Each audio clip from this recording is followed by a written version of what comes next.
ലോക ചരിത്രത്തിൽ ഏകദേശം 2000 ആണ്ടുകൾ കൊണ്ട് അവനിയുടെ എല്ലാ കോണുകളിലും, അഖില ഭാഷകളിലും, അഖില ജനവിഭാഗങ്ങളിലും അവിരാമം പ്രസംഗിക്കപ്പെടുന്ന ഏക വിഷയമാണ് സുവിശേഷം. 2000 ആണ്ടുകൾക്കിപ്പുറം ലോകത്തിൽ ഉണ്ടായിട്ടുള്ള യാതൊരുവിധ ചിന്താഗതികൾക്കും മാറ്റം കൂടാതെ നിലനിൽപ്പില്ല എന്ന് ചിന്തിപ്പിക്കുവാൻ കാലത്തെയും ലോകത്തെയും പ്രേരിപ്പിച്ച കാലം കണ്ട കരുത്തേറിയ സന്ദേശമാണ് സുവിശേഷം. പാർല മനുഷ്യനെ പരത്തിലേക്ക് നയിക്കുവാൻ പരമദൈവം ആസൂത്രണം ചെയ്ത പവിത്ര പദ്ധതിയുടെ വിശദീകരണമാണ് സുവിശേഷം. ഈ സുവിശേഷമാണ് ഞങ്ങൾ നിങ്ങളോട് പ്രസംഗിക്കുന്നത്. ഞങ്ങളുടെ പ്രസംഗത്തിനും വിശ്വാസത്തിനും ആധാരമായ പവിത്രവാക്യ സംഹിതയായ വിശുദ്ധ ബൈബിളിലെ അലംഘനീയമായിരിക്കുന്ന ഒരു സൂക്തത്തെ ആസ്പദമാക്കി 4 പ്രധാനപ്പെട്ട വസ്തുതകൾ നിങ്ങളുടെ മുമ്പിൽ അവതരിപ്പിക്കുവാൻ ഞാൻ ആഗ്രഹിക്കുന്നു. പ്രത്യേകം ഈ യോഗത്തിലേക്ക് എന്നെ ക്ഷണിച്ച സംഘാടകർക്കും ഉപവിഷ്ടരായിരിക്കുന്ന സദസ്സിനും അത്യുന്നതനായ യേശുക്രിസ്തുവിന്റെ സമുന്നതമായ നാമത്തിൽ അഭിവാദനങ്ങൾ. ലൂക്കോസ് എഴുതിയ സുവിശേഷം 2-ാം അധ്യായം 10-11. ആ വാക്യം നിങ്ങൾ മനസ്സിൽ ഓർക്കുക, ഞാൻ പിന്നെ പറഞ്ഞുകൊള്ളാം. ഇന്നത്തെ പ്രസംഗത്തിന്റെ പ്രമേയം ഏകരക്ഷകൻ, ഉപോത്ബലകം, യേശുക്രിസ്തുവിന്റെ പ്രഖ്യാപനം. യോഹന്നാൻ 14:6. കർത്താവായ യേശുക്രിസ്തു പറഞ്ഞു, ഞാൻ തന്നെ വഴിയും സത്യവും ജീവനുമാകുന്നു, ഞാൻ മുഖാന്തരമല്ലാതെ ആരും പിതാവിന്റെ അടുക്കൽ എത്തുകയില്ല. ഈ പ്രഖ്യാപനത്തിന്റെ ഉടമ തീർച്ചയായും ഒരു നിരൂപണത്തിന് വിധേയമാക്കിയാൽ ഒന്നുകിൽ അവിടുന്ന് ലോകം കണ്ട ഏറ്റവും വലിയ അഹങ്കാരിയും ഭ്രാന്തനും ആണ്. ഇല്ല എന്ന് വന്നാൽ ദൈവമാണ്. രണ്ടിനും മധ്യേ ഒത്തുതീർപ്പ് തിരുവട്ടാകൃഷ്ണൻകുട്ടിക്കില്ല. അതുകൊണ്ട് യേശുക്രിസ്തുവിന്റെ പ്രഖ്യാപനമാണ് ഈ വാക്കുകളിൽ വായിച്ചു കേട്ടത്. ഏതാനും വ്യക്തമായി ബൈബിൾ എന്നല്ല, ലോകത്തിലെ മതങ്ങൾ തന്നെ പറയുന്ന അതിപ്രധാനമായ വസ്തുതകളാണ് ഞാൻ അവതരിപ്പിക്കുന്നത്. 1, ഈശ്വരൻ എല്ലാവർക്കും ഒരുവൻ മാത്രം. ബൈബിളിൽ തീമോത്തേസിന് എഴുതിയ 1-ാം ലേഖനം 2-ാം അധ്യായം 5-ാമത്തെ സൂക്തം, ദൈവം ഒരുവനല്ലോ. തുടർന്ന് ബൈബിളിന്റെ എല്ലാ പേജുകളിലും വായിക്കാവുന്നതാണ്, ഈശ്വരൻ ഏകനാകുന്നു. അഖില ലോക ജനകോടികൾക്ക് ഈശ്വരൻ ഒരുവൻ മാത്രമാകുന്നു. ഈ കാണപ്പെടുന്ന ചരാചര നിബദ്ധമായിരിക്കുന്ന പ്രപഞ്ചത്തിന് ജന്മം കൊടുത്ത അഖിലാണ്ടത്തിന്റെ ഉടയവനായ ദൈവം ഏകൻ മാത്രമാകുന്നു. ആ ദൈവത്തെക്കുറിച്ച് ബൈബിൾ പ്രഖ്യാപിക്കുന്നത് സഗുണം, സനാതനം. ഈ ദൈവത്തിന് മനുഷ്യവർഗത്തെ സ്നേഹിക്കുവാൻ കഴിയത്തക്ക സഗുണ സമനോഭാവം ഉള്ളവനാണ്. ഈശ്വരൻ ഏകനാകുന്നു. വിശദീകരിക്കാൻ സമയമില്ലാത്തതുകൊണ്ട് അധികം പറയുന്നില്ല. ഒരു കാലഘട്ടത്തിൽ ലോകത്തിൽ അനേക ഏകദൈവ വിശ്വാസം വളരെ പ്രചാരമാർന്നിരുന്നു എങ്കിലും കാലത്തിന്റെ മുന്നേറ്റത്തിൽ ബഹുദൈവ വിശ്വാസം വളരെയേറെ വളർന്ന് വലുതാകുകയുണ്ടായി. അത് ലോകത്തിന്റെ എല്ലാ ഭാഗത്തും വളരെയേറെ ശക്തമായിരുന്നു. അങ്ങനെ ഒരു കാലഘട്ടത്തിൽ പ്രാചീന സംസ്കാരത്തിന്റെ കളിത്തൊട്ടിൽ എന്ന അപരനാമത്തിൽ വഹിക്കപ്പെടുന്ന നൈൽ നദീ തടങ്ങളിൽ വളർന്നു വലുതായ സംസ്കാരങ്ങളുടെ നടുവിൽ നിന്നുകൊണ്ട് അന്ന് അവിടെ അംഗീകരിക്കപ്പെട്ട് ആരാധിക്കപ്പെട്ട റാ എന്നും ആമണെന്നും പേരിൽ വ്യവഹരിക്കപ്പെട്ട 2 പ്രധാനപ്പെട്ട ദേവന്മാർ, ഹാഥോർ എന്ന് പറയുന്ന പശുദേവത, അതിനു പുറമെ ധാരാളം ഉപദേവി ദേവന്മാർ, ഇതെല്ലാം നിറഞ്ഞ ആ ഈജിപ്തിന്റെ നടുവിൽ നിന്നുകൊണ്ടാണ് ഇസ്രായേലിന്റെ തലക്കനം എന്ന പ്രവാചകനായ മോശെ പ്രഖ്യാപിച്ചു, അല്ലോ ഇസ്രായേലെ കേൾക്ക, നിന്റെ ദൈവം ഏകനാകുന്നു. BC 1450. BC 1375 ആയപ്പോൾ ഈജിപ്ഷ്യൻ ചക്രവർത്തിയായിരുന്ന അമൻഹോട്ടപ് 4-ാമൻ അദ്ദേഹം പ്രഖ്യാപിച്ചു, ഈശ്വരൻ ഏകനാകുന്നു. അവിടുത്തെ നാമം അഠോൺ. അദ്ദേഹം കാലം പിന്നെയും പുരോഗമിച്ചു. BC 750 പേർഷ്യൻ നാടുകളിൽ നിന്നുകൊണ്ട് സ്വരദുഷ്ട മതത്തിന്റെ സ്ഥാപകനായ സ്വരദുഷ്ട പ്രഖ്യാപിച്ചു, ഈശ്വരൻ ഏകനാകുന്നു. അഗുരമസ്ത എന്നാണ് അദ്ദേഹത്തിന്റെ പേര്. അദ്ദേഹം പറയുകയുടെ വെളിച്ചത്തിന്റെ ദൈവം. കാലം പിന്നെയും പുരോഗമിച്ചു. AD ശതകങ്ങൾ ആരംഭിച്ചപ്പോൾ ക്രൈസ്തവർ ലോകത്തിന്റെ നാനാ കോണുകളിൽ നിന്നുകൊണ്ട് ലോകത്തോട് ഉച്ചസ്ഥരം ഉദ്ഘോഷിച്ചു. ഈ 20-ാം നൂറ്റാണ്ടിലെ ദാർശനിക ആചാര്യനായ സർവേപ്പള്ളി രാധാകൃഷ്ണൻ പ്രഖ്യാപിച്ചു, ഈശ്വരൻ ഏകനാണ്. ഈ വെളിപ്പാട് ആദ്യമായി ലഭിച്ചത് എബ്രായ ജനതയ്ക്ക്. ഞാൻ ആ ഭാഗം വിടുകയാണ്. എല്ലാവർക്കും ഈശ്വരൻ ഒരുവൻ മാത്രമാകുന്നു. ഇതന്നെയാണ് ഉപനിഷത്തുക്കളും വേദങ്ങളിലും അടിസ്ഥാനപരമായി പറയുന്നത്. ഏകമേവ അദ്വിതീയം. ഏകം ഏവ അദ്വിതീയം എന്ന് പറഞ്ഞാൽ രണ്ടാമതൊന്നില്ല, ഏകമേയുള്ളൂ. അത് തന്നെയാണ് ശങ്കരാചാര്യന് ഒടുവിലായി പറഞ്ഞത്. ഇതി എന്ന് അദ്ദേഹം പറഞ്ഞിട്ട് ഒടുവിൽ പറഞ്ഞ ബ്രഹ്മം മാത്രമേ ശേഷിക്കുന്നുള്ളൂ. അപ്പോൾ ഈശ്വരൻ എല്ലായിടത്തുമുള്ള എല്ലാവർക്കും ഒരുവൻ മാത്രമാണ്. 2, ഈ ലോകത്തിൽ കാണുന്ന മാനവ സമൂഹം ഏകമാകുന്നു. ഉപോത്ബലകമായി അപ്പോസ്തല പ്രവൃത്തികൾ 17-ാം അധ്യായത്തിൽ പണ്ഡിതവരേണ്യനായ പൗലൂസ് ആ ഭാഗത്ത് തന്നെ പ്രഖ്യാപനം നടത്തിയത് ഇങ്ങനെയാണ്: ഭൂതലത്തിൽ എങ്ങും കുടിയിരിപ്പാൻ ദൈവം ഒരുത്തന് നിന്ന് മനുഷ്യനായി ഒക്കെ ഉളവാക്കി. ഇന്ന് കാണുന്ന ലോകത്തിലെ നീഗ്രോയും വെള്ളക്കാരനും ആര്യനും അസുരനും പുലയാദികളും എല്ലാം തന്നെ ഒരുത്തന്റെയും ഒരുത്തിയുടെയും മക്കളാണ്. എന്ന് വെച്ചാൽ ഉള്ളൂർ ഒരു കവിതയിൽ ബൈബിളിലെ ആശയം ഉൾക്കൊണ്ടുകൊണ്ട് എഴുതി വെച്ചതുപോലെ ഇങ്ങനെയാണ്: ഒരച്ഛനമ്മയ്ക്ക് പിറന്ന മക്കൾ ഓർത്താൽ ഒരൊറ്റ തറവാട്ടുകാർ നാം. നായുടെ ജാതിയും മതവും വർഗവും വർണ്ണവും ഒക്കെ പറഞ്ഞ് തമ്മിൽ തലയിടുന്നു എങ്കിലും അടിസ്ഥാനപരമായി മനുഷ്യവർഗം ഏകമാകുന്നു. മനുഷ്യവർഗം ഏകമാകുന്നു എന്നുള്ളത് മനസ്സിലാക്കുവാൻ വളരെയേറെ ദൂരെ പോകണ്ട. എന്ന് പറഞ്ഞാൽ അതിനുള്ള എത്രയോ ദൃഷ്ടാന്തം നമുക്കുണ്ട്. ദൈവം വിവിധമായ ജാതികളെ ഉണ്ടാക്കിയിട്ടില്ല. ദൈവം മതങ്ങളെ സൃഷ്ടിച്ചിട്ടില്ല. മതത്തിന് അതീതനായ, ജാതിക്ക് അതീതനായ, ചരാചര നിബദ്ധനായ ഈ പ്രപഞ്ചത്തിന്റെ സൃഷ്ടാവായ ദൈവം മനുഷ്യനെ സൃഷ്ടിച്ചു എന്നല്ലാതെ ജാതി വ്യത്യാസം ഉണ്ടാക്കിയിട്ടില്ല. ചാതുർവർണ്ണ്യം മയാസൃഷ്ടമെന്ന് പറയുവാൻ ദൈവത്തിന് സാധ്യമല്ല. മാത്രമല്ല മറ്റൊരു കാര്യം കൂടെ ഉണ്ട്: ദൈവം ജാതി വ്യത്യാസം ഉണ്ടാക്കിയിരുന്നു എങ്കിൽ പറച്ചുപെറ്റ പന്തിരുകുലം ഉണ്ടാകുകയില്ല. കാരണം നാം അറിയുന്നത് പോലെ തന്നെ വരരുചി എന്ന് പറയുന്ന ബ്രാഹ്മണന് ചണ്ടാല പെണ്ണിൽ ഒന്നിനു പുറകെ ഒന്നായി 12 കുട്ടികൾ ജനിക്കുകയുണ്ടായി. ദൈവം ജാതി വ്യത്യാസം ഉണ്ടാക്കിയിരുന്നു എങ്കിൽ ലോകപ്രസിദ്ധ ടെന്നീസ് താരമായ ബോറിസ് ബക്കറിന് ഒരു നീഗ്രോ പെണ്ണിൽ ഒന്നിനു പുറകെ ഒന്നായി 3 കുട്ടികൾ ജനിക്കയില്ല. എന്തിന്? ദൈവത്തിന് ജാതിയില്ല, മതമില്ല, വർഗഭേദമില്ല, ഉച്ചനീച തട്ടുകളില്ല.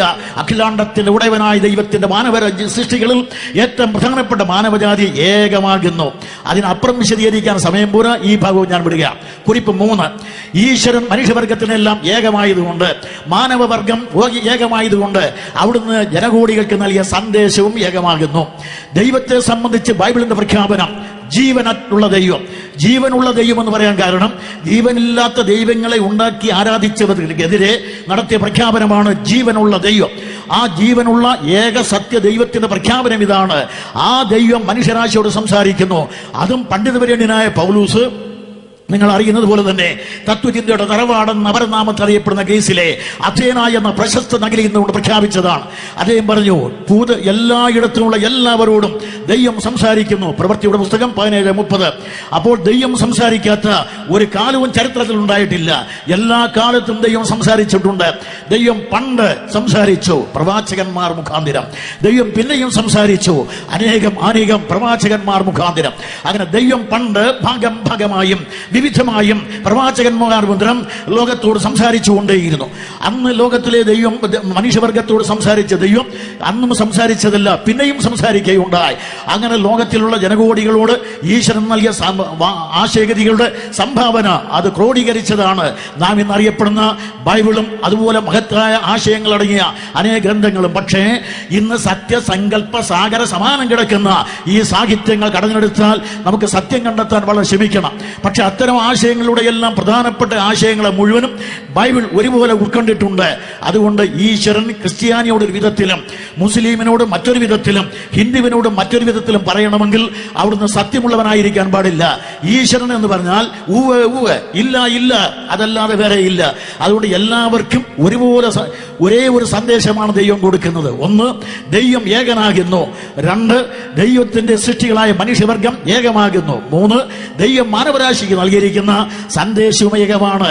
ഇനി ഒന്നുകൂടെ ചേർത്ത് പറഞ്ഞാൽ ഒരേ ഒരു സ്വർഗം. ഇതുവരെ പറഞ്ഞ സംക്ഷേപം ഇതാണ്: ഏകനായ ദൈവം, ഒരേ ഒരു ദൈവം, ഒരേ ഒരു സ്വർഗം, ഒരേ ഒരു ജനത, ഒരേ ഒരു ജനതയ്ക്ക് ഒരേ ഒരു സന്ദേശം. ഇതുവരെ പറഞ്ഞ സാര സംക്ഷേപം ഇതാണ്.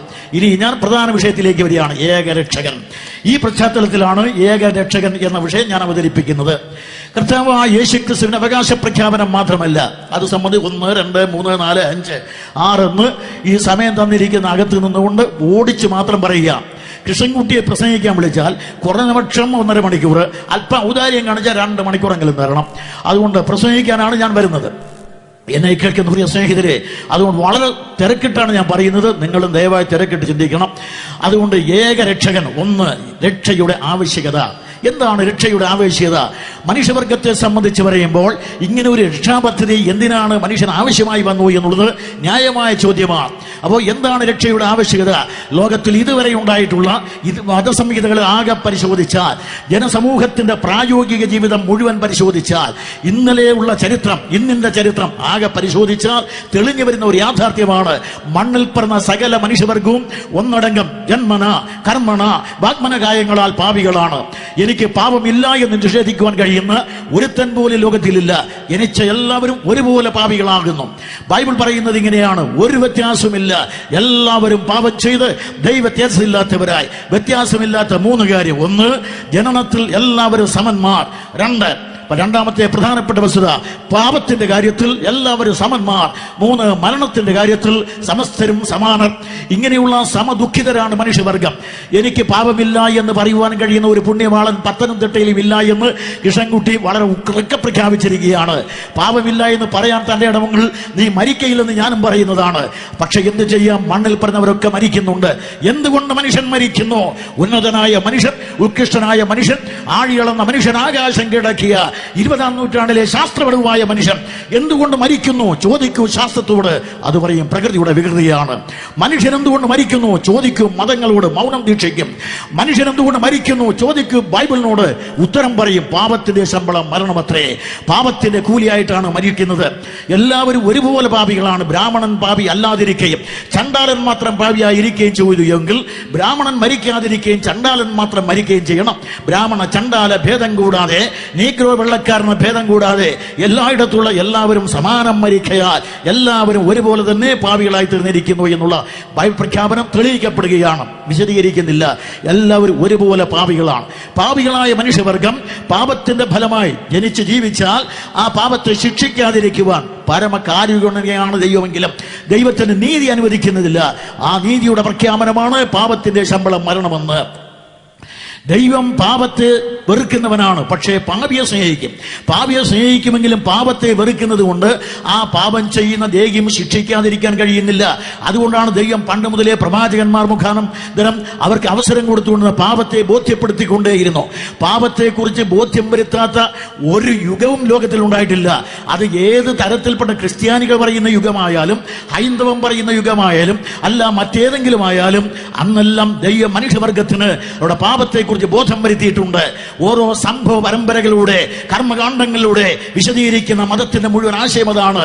മനുഷ്യൻ ജന്മന കർമ്മണ വാഗ്മനകായങ്ങളാൽ പാപികളായിരിക്കുന്നു. ഇങ്ങനെ മനുഷ്യവർഗം ഒന്നടങ്കം പാപികളായി തീർന്നതിനാൽ എല്ലാവരും തുല്യമായി ശിക്ഷായോഗ്യരാണ്. റോമാലേഖനം 1-ാം അധ്യായത്തിൽ പൗലോസ് പറഞ്ഞു, ന്യായപ്രമാണമില്ലാത്ത യഹൂദേതരർ ഒന്നടങ്കം പാപികൾ. 2-ാം അധ്യായത്തിൽ പൗലോസ് പറഞ്ഞു, ന്യായപ്രമാണം ലഭിച്ച യഹൂദന്മാർ പാപികൾ. 3-ാം അധ്യായത്തിൽ പൗലോസ് പറഞ്ഞു, ഒരു വ്യത്യാസമില്ല, സർവ്വരും ഒരുപോലെ പാപികൾ. 3-ാം അധ്യായത്തിന്റെ 19 സമാഹരിച്ചു കൊണ്ട് അദ്ദേഹം പ്രഖ്യാപിച്ചു, ഒരു വ്യത്യാസവുമില്ല, എല്ലാവരും പാപികളാണ്. അങ്ങനെ ഏതുവായുമടഞ്ഞ് സർവ്വലോകവും ശിക്ഷാവിധിയുടെ കീഴിൽ, സർവ്വലോകവും നീതിമാനായ ദൈവത്തിന്റെ ശിക്ഷയുടെ കഠോര കൽക്കത്തിന്റെ കീഴിൽ ഞെളിവിരി കൊള്ളുന്നവരാണ്. അതുകൊണ്ടാണ് മനുഷ്യവർഗം രക്ഷയ്ക്ക് വേണ്ടി കാക്ഷിക്കുന്നത്. എന്തുകൊണ്ട് ഇവിടെ മതങ്ങൾ ഉണ്ടായി? എന്തുകൊണ്ട് തത്വചിന്തകൾ ഉണ്ടായി? എന്തുകൊണ്ട് കർമ്മകാണ്ഡങ്ങൾ ഉണ്ടായി? എന്തുകൊണ്ട് ആചാരങ്ങളും അനുഷ്ഠാനങ്ങളും ഇവിടെ ഉണ്ടായി? കാരണം മാനവവർഗം മുക്തിക്ക് വേണ്ടിയുള്ള അഭിലാഷത്തിൽ തുടങ്ങിവെച്ച കർമ്മപദ്ധതികളാണ് മതങ്ങളായി, തത്വചിന്തകളായി, ആചാരങ്ങളായി, നാനാശാഖികളായ ആശയഗതികളായി ലോകത്തിലുണ്ടായത്. പക്ഷേ മനുഷ്യവർഗം രക്ഷയ്ക്ക് വേണ്ടി കാക്ഷിക്കുന്നു എങ്കിലും അത് പ്രാപിക്കാനുള്ള ബന്ധാവിൽ അവൻ പരാജയമാണ്. വിശദീകരിക്കാൻ സമയം പോരാ. മനുഷ്യവർഗം ഒന്നടങ്കം പാപികളാണ്. ആ പാപത്തിന് ഈശ്വരൻ ശിക്ഷ വിധിക്കുന്നതാണ്. ആ ശിക്ഷയ്ക്ക് ബൈബിൾ പറയുന്ന 3 പ്രധാനപ്പെട്ട വാക്കുകളുണ്ട്. ഒന്ന്, പാപത്തിന്റെ ശമ്പളം മരണം, സ്വാഭാവിക മരണം. രണ്ടാമത് ബൈബിൾ ഒന്നുകൂടെ പറഞ്ഞിട്ടുണ്ട്, അതിക്രമത്തിലും പാപത്തിലും മരിച്ചവർ ജീവിച്ചിരിക്കെ ചത്തതിനൊക്കുമേ ജീവിച്ചിരിക്കലും എന്ന് പറഞ്ഞാൽ മഹാന്മാരായി ജീവിക്കുന്ന, ഉത്തമന്മാരെന്ന് ലോകം പ്രകടിക്കുന്ന, അതിപ്രശസ്തരെന്ന് പിൻപിടിക്കുന്ന, സമൂഹത്തിലെ പ്രമാണിമാർ, നായകന്മാർ എന്നൊക്കെ പറയുന്നല്ലോ, അങ്ങനെയുള്ള ആളുകളുടെ അടുക്കൽ ചെന്നാലാണ് പാപത്തിന്റെ ദുർഗന്ധം വീശുന്നത്. രാഷ്ട്രീയ മണ്ഡലം, മതമണ്ഡലം, ദാർശനിക മണ്ഡലം, സാമൂഹ്യ മണ്ഡലം, സാംസ്കാരിക മണ്ഡലം, അവിടെയെല്ലാം ഇത്തരത്തിൽപ്പെട്ട ആളുകളെ അവസരോചിതമായി നമ്മുടെ പത്രപ്രവർത്തകരും മാധ്യമങ്ങളും കയ്യോടെ പിടിച്ചിട്ടുണ്ട്. അപ്പോൾ പാപമെന്ന് പറയുന്നതിൽ നിന്ന് ഒഴിനിൽക്കാൻ കഴിയാത്തത് കൊണ്ട് പാപത്തിന് ശമ്പളമായി ജീവിച്ചിരിക്കവേ ചത്തതിനൊക്കും ആ സ്ഥിതിയിലെത്താണ് അതിക്രമത്തിലും പാപത്തിലും മരിച്ചവർ. 2, സ്വാഭാവികമായ ശരീരത്തിൽ നിന്നുള്ള വേർപാട് മരണം. മനുഷ്യ ശരീരവും അതിന്റെ ജീവനും തമ്മിൽ വേർപെടുന്ന അവസ്ഥയാണ് നമ്മൾ മരണം എന്ന് വിളിക്കുന്നത്. അത് സംബന്ധിച്ച് കോവൂരെന്ന് പറഞ്ഞു എന്നുള്ളതിന് മറുപടി ഞാൻ ഇപ്പോൾ പറയുന്നില്ല. എന്നാൽ ജീവനും ശരീരവും നമ്മൾ വേർപെടുമ്പോൾ മരണമെന്ന് നമ്മൾ പറയുന്നു. ഇതിന് ബൈബിൾ പറയുന്ന പേര് 1-ാം മരണമെന്നാണ്. എന്നാൽ അത് തന്നെ കഴിഞ്ഞിട്ട് പിന്നെ ബൈബിൾ പറഞ്ഞു ഈ മരണം കൊണ്ട് അവസാനിക്കാത്ത ആത്മാവിന്റെ ഉടമയാണ് മനുഷ്യൻ. ശരീരം ഇവിടെ മരണം കൊണ്ട് അവസാനിക്കുമെങ്കിലും ആത്മാവ് അവിനാശിയാണ്. ഭഗവാൻ കൃഷ്ണൻ ഭഗവത്ഗീതയിൽ ഇത് പറഞ്ഞിട്ടുണ്ട്. നൈനം ചിന്നന്തി ശസ്ത്രേണ എന്ന് പറയുന്നത് പോലെ ആത്മാവ് വാളുകൊണ്ട് ഛേദിക്കപ്പെടാത്ത, വായു കൊണ്ട് ഉണങ്ങാത്ത, ജലത്തിൽ ആർദ്രമാകാത്ത, അഗ്നിയിൽ ചാരമാകാത്ത അവിനാശിയാണ്. ഇങ്ങനെ നാശരഹിതമായിരിക്കുന്ന ആത്മാവ് എവിടെ ചെന്നാലും അവസാനിക്കയില്ല, നരകത്തിൽ പോലും അവസാനിക്കയില്ല. അങ്ങനെ പാപത്തിന് ശമ്പളമായി മനുഷ്യവർഗം ഒന്നടങ്കം ദൈവത്തിന്റെ നീതിയുടെ വിധിക്ക് വിധേയമായി നിത്യമായ നരകത്തിൽ നിവദിക്കുന്ന ഈ ഭയാനകമായ ന്യായവിധി, ഈ നരകത്തെക്കുറിച്ചുള്ള വർണ്ണനകൾ പുരാണങ്ങളിൽ കാണാം. അതിനുള്ള മോചനത്തിനുള്ള പ്രാർത്ഥനകൾ വേദങ്ങളിൽ കാണാം. അത് തന്നെ ബൈബിളിൽ കാണാം, മറ്റു ബാലഭാഗങ്ങളിലും കാണാം. എന്നാൽ ലോകമനുഷ്യവർഗം ഈ പാപത്തിൽ നിന്ന് ആത്യന്തികമായി വരുവാനുള്ള അന്തിമ ന്യായവിധിയിൽ നിന്ന് നാരക ശിക്ഷ എന്നുള്ള മോചനത്തിന് വേണ്ടി അവനിയുടെ നാനാ കോണുകളിൽ ഇരുന്നു കൊണ്ട് അഖില ലോക ജനകോടികൾ അഖിലാണ്ടത്തിന് ഉടയവനായ ദൈവത്തെ നോക്കി അവിരാമം പ്രാർത്ഥിച്ചിരിക്കവേ ആ പ്രാർത്ഥനകളാണ് ഈരടികളായി കൂടി അനശ്വരർ ചെവിത്തടത്തിൽ മുഴങ്ങിയെത്തിയാൽ ജീവനുള്ള ഏകസത്യ ദൈവത്തിന് മറുപടി പറയാൻ കഴിയുകയാതിരിക്കയില്ല. അവിടുന്ന് അരുളി ചെയ്ത മറുപടിയാണ് പിന്നെ നാം വായിക്കുന്നത്. വിശദീകരിക്കാൻ സമയമില്ല. മതങ്ങൾ ഇവിടെ പരാജയപ്പെട്ടു. മാനവ രക്ഷാമാർഗത്തിൽ മതങ്ങൾ പരാജയം, തത്വചിന്തകൾ പരാജയം, കർമ്മകാണ്ഡങ്ങൾ പരാജയം. ഇങ്ങനെ എല്ലാം പരാജയപ്പെട്ടപ്പോൾ പിന്നെ ഈ മനുഷ്യഹൃദയത്തിൽ നിന്ന് നുരഞ്ഞ് പതഞ്ഞു വന്ന ഉയർന്ന ചോദ്യം അതിതാണ്, ഇനി എങ്ങനെയാണ് രക്ഷാമാർഗം? അവർ വീണ്ടും ചോദിച്ചു, അയ്യോ ഞാൻ അരിഷ്ട മനുഷ്യൻ. ഒരിക്കൽ ന്യായപ്രമാണത്താൽ ഞാൻ അനന്യനെന്ന് പ്രഖ്യാപിച്ച മതകർമ്മങ്ങൾ കൊണ്ട് ഒരിക്കലും ആർക്കും വിസ്തരിക്കുവാൻ കഴിയാത്ത വിധം അനന്യനെന്ന് പ്രഖ്യാപിച്ച യഹൂദമതത്തിലെ കർമ്മധീരനായ പൗലോസ് ഇപ്പോൾ പറയാണ്, എന്റെ യാഗങ്ങളെല്ലാം പരാജയം, കർമ്മങ്ങളെല്ലാം പരാജയം, രക്ഷാപദ്ധതി ന്യായപ്രമാണം പരാജയം. അയ്യോ ഞാൻ അരിഷ്ട മനുഷ്യൻ, മരണത്തിന് അധീനമാണ് ഈ ശരീരം. അവൻ പിന്നെയും പറഞ്ഞത് ഇങ്ങനെയാണ്, എന്റെ ശരീരത്തിൽ എന്റെ ദേഹത്തിൽ 2 അവയവങ്ങളുണ്ട്, 2 പ്രമാണങ്ങളുണ്ട്, 2 ചിന്തകളുണ്ട്, പരസ്പരം പോരാടിക്കൊണ്ടിരിക്കുന്നു. നന്മ ചെയ്യണമെന്ന ആഗ്രഹം തിന്മയിലേക്ക് പ്രേരിപ്പിക്കപ്പെടുന്നു. അങ്ങനെ ഒരു പ്രമാണമെന്നിലുണ്ട്. അങ്ങനെ ഈ 2 വിധ പ്രമാണങ്ങൾക്ക് വിധേയമായി നന്മ തിന്മകളുടെ സംഘട്ടനത്തിന് വിധേയമായി ഇരുട്ടിന്റെയും വെളിച്ചത്തിന്റെയും സംഘട്ടനത്തിനും സംഗ്രാമത്തിനും വിധേയമായി നിരന്തരമായിരിക്കുന്ന മാനസിക ധർമ്മം നിരന്തരമായ പോരാട്ടമായപ്പോൾ മനുഷ്യഹൃദയം നിത്യ കുരുക്ഷേത്രമായി മാറി. അവിടെ നിന്നാണ് എല്ലാ സമരമുറകളും പയറ്റി തെളിയുന്നത്. അങ്ങനെ മാനവഹൃദയം എന്ന് പറയുന്ന കുരുക്ഷേത്രത്തിൽ മനുഷ്യന്റെ ഹൃദയത്തിന്റെ സംഘർഷം, സംഘട്ടനം, സംഗ്രാമം അതൊക്കെ കാണാവുന്നതാണ്. അങ്ങനെ ഒടുവിൽ മനുഷ്യൻ പറഞ്ഞു, അയ്യോ ഞാൻ അരിഷ്ട മനുഷ്യൻ, എന്നെ ആർ വിടുവിക്കും? പരാജയത്തിന്റെ പല്ലവിയിലാണ് മതങ്ങൾ. അദ്ദേഹം ചോദിച്ചു, ഇനി വിടുവിക്കാൻ യാത് എന്നുള്ള ചോദ്യമില്ല, ഇനി എന്ത് വിടുവിക്കും എന്നുള്ള ചോദ്യമില്ല, ഇനി ആര് വിടുവിക്കും എന്നുള്ള ചോദ്യമാണ് വരുന്നത്. അപ്പോൾ മനുഷ്യൻ അലട്ടിയ കാതൽ പ്രശ്നം, പാപത്തിന്റെ ശമ്പളമായ മരണം. ഈ മരണം അലട്ടിയപ്പോൾ എല്ലാം പരാജയപ്പെട്ട പ്രദേശത്ത് 4000 വർഷങ്ങൾക്ക് മുമ്പ് ഒരു മനുഷ്യൻ ഒരു ചോദ്യം ഉന്നയിച്ചു. ആ ചോദ്യം ഇതാണ്, മനുഷ്യൻ മരിച്ചാൽ വീണ്ടും ജീവിക്കുമോ? 1000 വർഷങ്ങൾക്ക് ഉത്തരമില്ലാതെ പോയി. 1000 വർഷം കൂടെ കഴിഞ്ഞു. വീണ്ടും മതഭക്തനായ ഭക്തശിരോമണിയായ ഒരു ഗാനരചയിതാവ് ഒരു ചോദ്യം ഉന്നയിച്ചു. സഹോദരൻ ശവക്കുഴി കാണാതെ എന്നേക്കും ജീവിച്ചിരിക്കേണ്ടതിന് അവന് വേണ്ടി വീണ്ടെടുപ്പുകൾ എടുപ്പാൻ ആർക്ക് കഴിയും? അവന്റെ പ്രാണന്റെ വീണ്ടെടുപ്പ് വിലയേറിയത്. പിന്നെ കൂട്ടിച്ചേർത്തു, ഒരു നാളും സാധ്യമല്ല, അത് ഒരു നാളും സാധ്യമല്ല. കാരണം പ്രാണന്റെ വീണ്ടെടുപ്പ് വിലയേറിയതായതുകൊണ്ട് ആ വിലയേറിയ വില കൊടുത്ത് അവനെ വീണ്ടെടുക്കുവാൻ ഒരു നാളും സാധ്യമല്ലെന്നെഴുതി കോരപുത്രന്മാർ തൂരിക താഴെ വെച്ച് ഗാനബന്ധാവിൽ നിന്ന് വഴിമാറി നിന്നു. 1000 വർഷം കൂടെ കഴിഞ്ഞു. ഇതാ വരുന്നു നസറായനായ യേശു ക്രിസ്തു, അനശ്വരനായ യേശു ക്രിസ്തു ലോകത്തിലേക്ക് വന്നു, ലോകരക്ഷിതാവായി വന്നവൻ. അങ്ങനെ മനുഷ്യവർഗത്തിന്റെ പ്രതീക്ഷ പൂവണിയിച്ചുകൊണ്ടാണ് യേശു ക്രിസ്തു ലോകത്തിലേക്ക് വന്നത്. അതാണ് ഞാൻ ലൂക്കോസ് 2:10 പറഞ്ഞത്. ഇങ്ങനെ ലോകത്തിന്റെ എല്ലായിടത്തുമുള്ള എല്ലാവരും മനുഷ്യവർഗത്തെ രക്ഷിക്കുന്ന പന്ഥാവിൽ മതങ്ങളും ചിന്തകളും കർമ്മകാണ്ഡങ്ങളും തോറ്റപ്പോൾ ഇനി ദൈവത്തിനെ കഴിയൂ എന്ന് നിരൂപിക്കുകയും അങ്ങനെ അവർ ദൈവത്തിൽ നിന്നുള്ള രക്ഷിതാവിനെ പ്രതീക്ഷിക്കുകയും ചെയ്തുകൊണ്ടിരുന്നു. അങ്ങനെ പ്രതീക്ഷിച്ചുകൊണ്ടിരുന്നപ്പോൾ യഹൂദന്മാർ ലോകം ഒന്നടങ്കം അവനെ വിളിച്ചത് ദൈവപുത്രനായ മശിഹാ വരും എന്ന്, സത്യത്തിന്റെ മനുഷ്യാവതാരം എന്ന് സ്വതദുഷ്ടമതം പ്രഖ്യാപിക്കുകയുണ്ടായി. അവൻ സത്യമാണ് എന്ന്, അതുപോലെ തന്നെ പ്രജാപതി എന്നും വേദങ്ങൾ ഉപനിഷത്തുക്കളും പറയുകയുണ്ടായി. അവൻ തന്നെ വരുവാനുള്ള രക്ഷിതാവെന്ന് ബൈബിൾ തുറക്കെ പ്രഖ്യാപിച്ചിട്ടുണ്ട്. ഇനിയും വിശദീകരിക്കുന്നില്ല. അങ്ങനെ ലോകത്തിന്റെ പ്രതീക്ഷയായിരിക്കുന്ന കാലഘട്ടത്തിലാണ് യേശുക്രിസ്തുവിന്റെ തിരുവവതാരം. ഏറെക്കുറെ 2000 ആണ്ടുകൾക്ക് മുമ്പ്, വളരെ കൃത്യമായി പറഞ്ഞാൽ AD 7 നാം അറിയുന്നത് പോലെ തന്നെ നമ്മുടെ കർത്താവായ യേശുക്രിസ്തു ബത്ലഹേമിൽ ജനിക്കുകയുണ്ടായി.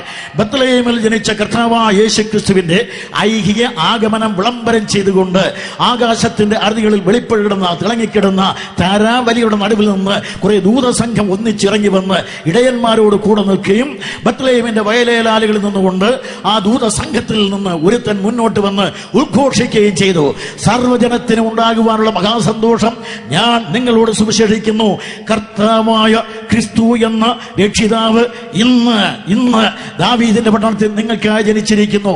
അതൊന്നും വിശദീകരിക്കുന്നില്ല. കർത്താവായ എന്ന് വെച്ചാൽ ശരിയായി വിവർത്തനം ചെയ്താൽ ദൈവമായ കർത്താവായ, ഈ ദൈവമായ കർത്താവായ രക്ഷിതാവ് ഇന്ന് ഈ വർത്തമാനകാലത്തിൽ നിങ്ങൾക്കായി എന്ന് വെച്ചാൽ ഈ കൃപായുഗത്തിന്റെ പൊൻപുലരിയിൽ നിങ്ങൾക്കായി സർവ്വജനതയ്ക്കുമായി അവതരിച്ചിരിക്കുന്നു. അതുകൊണ്ട് സർവ്വജനത്തിനും ഉണ്ടാകുവാനുള്ള മഹാസന്തോഷം.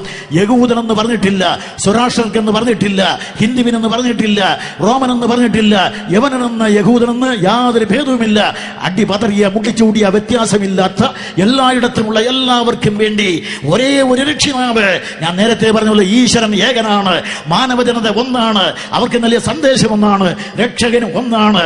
അങ്ങനെ സർവ്വജനത്തിന്റെ രക്ഷിതാവാണ് ബത്ലഹേമിൽ ജനിച്ചത്.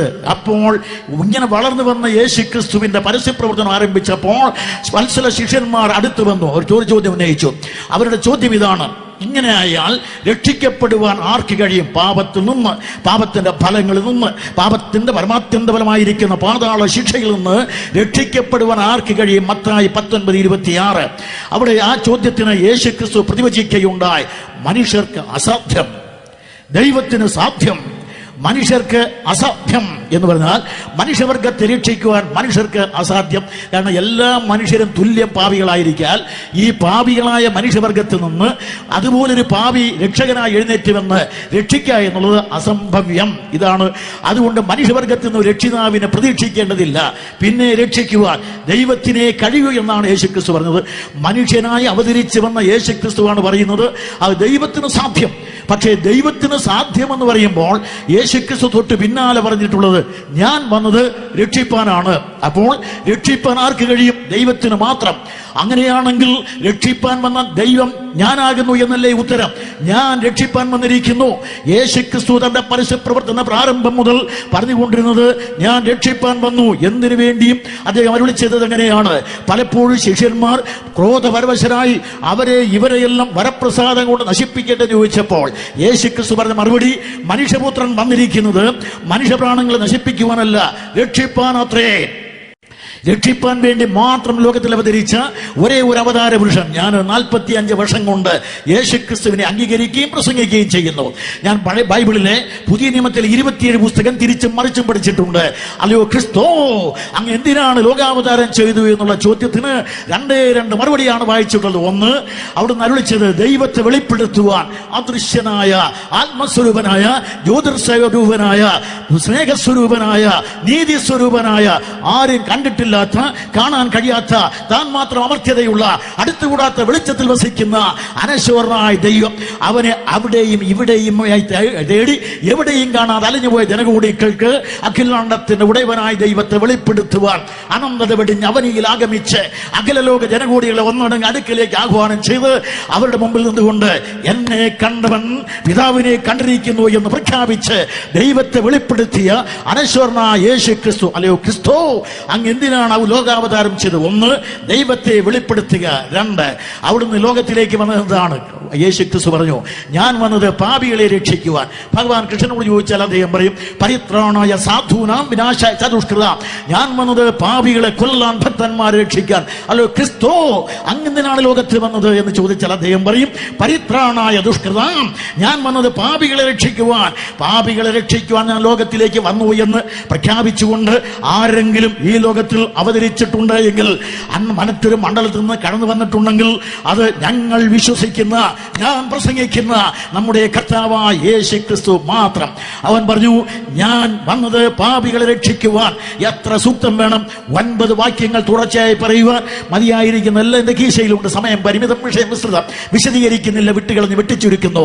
അതുകൊണ്ട് യേശു ക്രിസ്തു പറഞ്ഞു, ഞാൻ വന്നത് രക്ഷിപ്പാൻ വേണ്ടി. പക്ഷേ രക്ഷിക്കുവാൻ വന്നു എന്ന് അവകാശ പ്രഖ്യാപനം ചെയ്ത കർത്താവായ യേശു ക്രിസ്തു ദൈവമല്ലെങ്കിൽ രക്ഷിക്കാൻ കഴിയുകയില്ല. അതുകൊണ്ട് അവിടുന്ന് ദൈവമാണ്. അത് ഞാനിപ്പോൾ വിശദീകരിക്കില്ല. ക്രിസ്ത്യാനികളെല്ലാം പറയുന്നത് യേശു ക്രിസ്തു ദൈവമാണെന്ന് പറയാൻ അവർ യേശു ക്രിസ്തു ചെയ്ത ഒരുപാട് അത്ഭുതങ്ങളെ കുറിച്ച് പറയും. അത്ഭുതം ചെയ്തു, അടയാളം ചെയ്തു, അതുപോലെ തന്നെ പച്ചവെള്ളം വീഞ്ഞാക്കി 5 അപ്പം കൊണ്ട് 5000 പോഷിപ്പിച്ചു. ഇത് ഞാൻ ഒരുപാട് വായിച്ചിട്ടുണ്ട്, ഞാനും ഒക്കെ വിശ്വസിക്കുന്നുമുണ്ട്. പക്ഷേ ഒരു കാര്യം, ഇതുപോലുള്ള അത്ഭുതങ്ങൾ യേശു ക്രിസ്തു ചെയ്തതുപോലെ തന്നെ മറ്റ് പ്രവാചകന്മാരും ചെയ്തിട്ടുണ്ട്, ഇതിലും വലുതും ചെയ്തിട്ടുണ്ട്. യേശു ക്രിസ്തു 5 അപ്പവും 2 മീനും കൊണ്ട് ഒരു ദിവസത്തേക്ക് 5000 പേരെയാണ് പോഷിപ്പിച്ചത്, പുരുഷന്മാർ. ഇനി അവരെ ഭാര്യമാരും മക്കളെ എല്ലാം കൂട്ടിയാൽ 30 ലക്ഷം. അത്രയും. നേരെ മറിച്ച് മോശ എന്ന പ്രവാചകനുണ്ടല്ലോ, അദ്ദേഹം 6 ലക്ഷം പുരുഷന്മാർ, അവരുടെ ഭാര്യമാർ, പരിവാരങ്ങൾ, ഇവരെയെല്ലാം 40 വർഷം അവിടെ ഒന്നുമില്ലാത്ത ആ സ്ഥലത്ത് മരുഭൂമിയിൽ നിന്ന് കൈ നീട്ടി അദ്ദേഹം പ്രാർത്ഥിക്കുന്നു. ആകാശത്ത് നിന്ന് മന്ന പൊഴിഞ്ഞു വീഴുന്നു. അദ്ദേഹം കൈ ചെങ്കടലിലേക്ക് നീട്ടുന്നു. അവിടെ നിന്ന് കയറി വരുന്നു കാടപ്പക്ഷി. വൈദ്യശാസ്ത്രം അനുസരിച്ച് ഏറ്റവും പോഷക മൂല്യമുള്ളതാണ് രണ്ടും. ഇത് രണ്ടും കൂടെ 40 വർഷം പോറ്റി അത്ഭുതം ചെയ്യുന്നത് കൊണ്ട് ക്രൈസ്തവരായ ഞങ്ങൾ ഒരുത്തനെ ദൈവമാക്കുമെങ്കിൽ യേശുക്രിസ്തുവിനെ ഞങ്ങൾ ദൈവമാക്കേണ്ടതല്ലേ? ആ യേശുക്രിസ്തുവിനെ അത്ഭുതം ചെയ്യുന്നത് കൊണ്ട് ഞങ്ങൾ ദൈവമാക്കുകയില്ല. പിന്നെ ക്രൈസ്തവരുടെ പരിചയക്കുറവ് കൊണ്ടാണ് അത്ഭുതങ്ങൾ ചെയ്തത് കൊണ്ട് യേശുവിനെ ദൈവമെന്ന് വിളിക്കുന്നത്. യേശുക്രിസ്തു ഒരൊറ്റ അത്ഭുതവും ചെയ്തിട്ടില്ലെങ്കിലും അവിടുന്ന് ദൈവമാകുന്നു എന്ന് സമർത്ഥിക്കുവാൻ അവിടുത്തെ വാക്കുകൾ ഉല്ലേഖനം ചെയ്തിരിക്കുന്ന ബൈബിളിന്റെ പേജിലെ വാക്കുകൾ മാത്രം മതിയാകും. അദ്ദേഹത്തിന്റെ ആളത്വത്തിന്റെ ഗാംഭീര്യ ഭാവം ഒന്ന് മാത്രം മതി. അത് തുൽപ്പ് വിശദീകരിക്കുന്നില്ല. അങ്ങനെ യേശുക്രിസ്തു ദൈവമല്ലെങ്കിൽ അവിടുന്ന് രക്ഷിതാവാകയില്ല. രക്ഷിപ്പാൻ വന്ന ദൈവം. പക്ഷേ ലോകാവതാരം ചെയ്തു വന്ന കർത്താവ് പറഞ്ഞു, ഞാൻ രക്ഷിപ്പാൻ വന്നു. അതുകൊണ്ട് എത്ര അത്ഭുതം ചെയ്തു എന്നുള്ളത് ഇപ്പോൾ ഒരു പ്രശ്നമേ അല്ല. അതുപോലെ തന്നെ ഹൈന്ദു മതത്തിലും വായിക്കാവുന്നതാണ്. ഭഗവാൻ കൃഷ്ണൻ വിശന്ന് പൊരിഞ്ഞു വരുമ്പോൾ അദ്ദേഹം കൂടെയുള്ളവരും കൂടെ പാഞ്ചാലിയും പാണ്ഡവരും താമസിച്ച കാട്ടിന്റെ അടുക്കൽ വന്ന് അവരോട് ഇവിടെയാണ് പാണ്ഡവർ താമസിക്കുന്നത്, പാഞ്ചാലി ഇവിടെയുണ്ട്, അക്ഷയപാത്രമുണ്ട്, ഇവിടെ ചെന്നാൽ തക്ഷണം ഭക്ഷണം കുറെ കിട്ടും, വിശപ്പ് കലശൽ.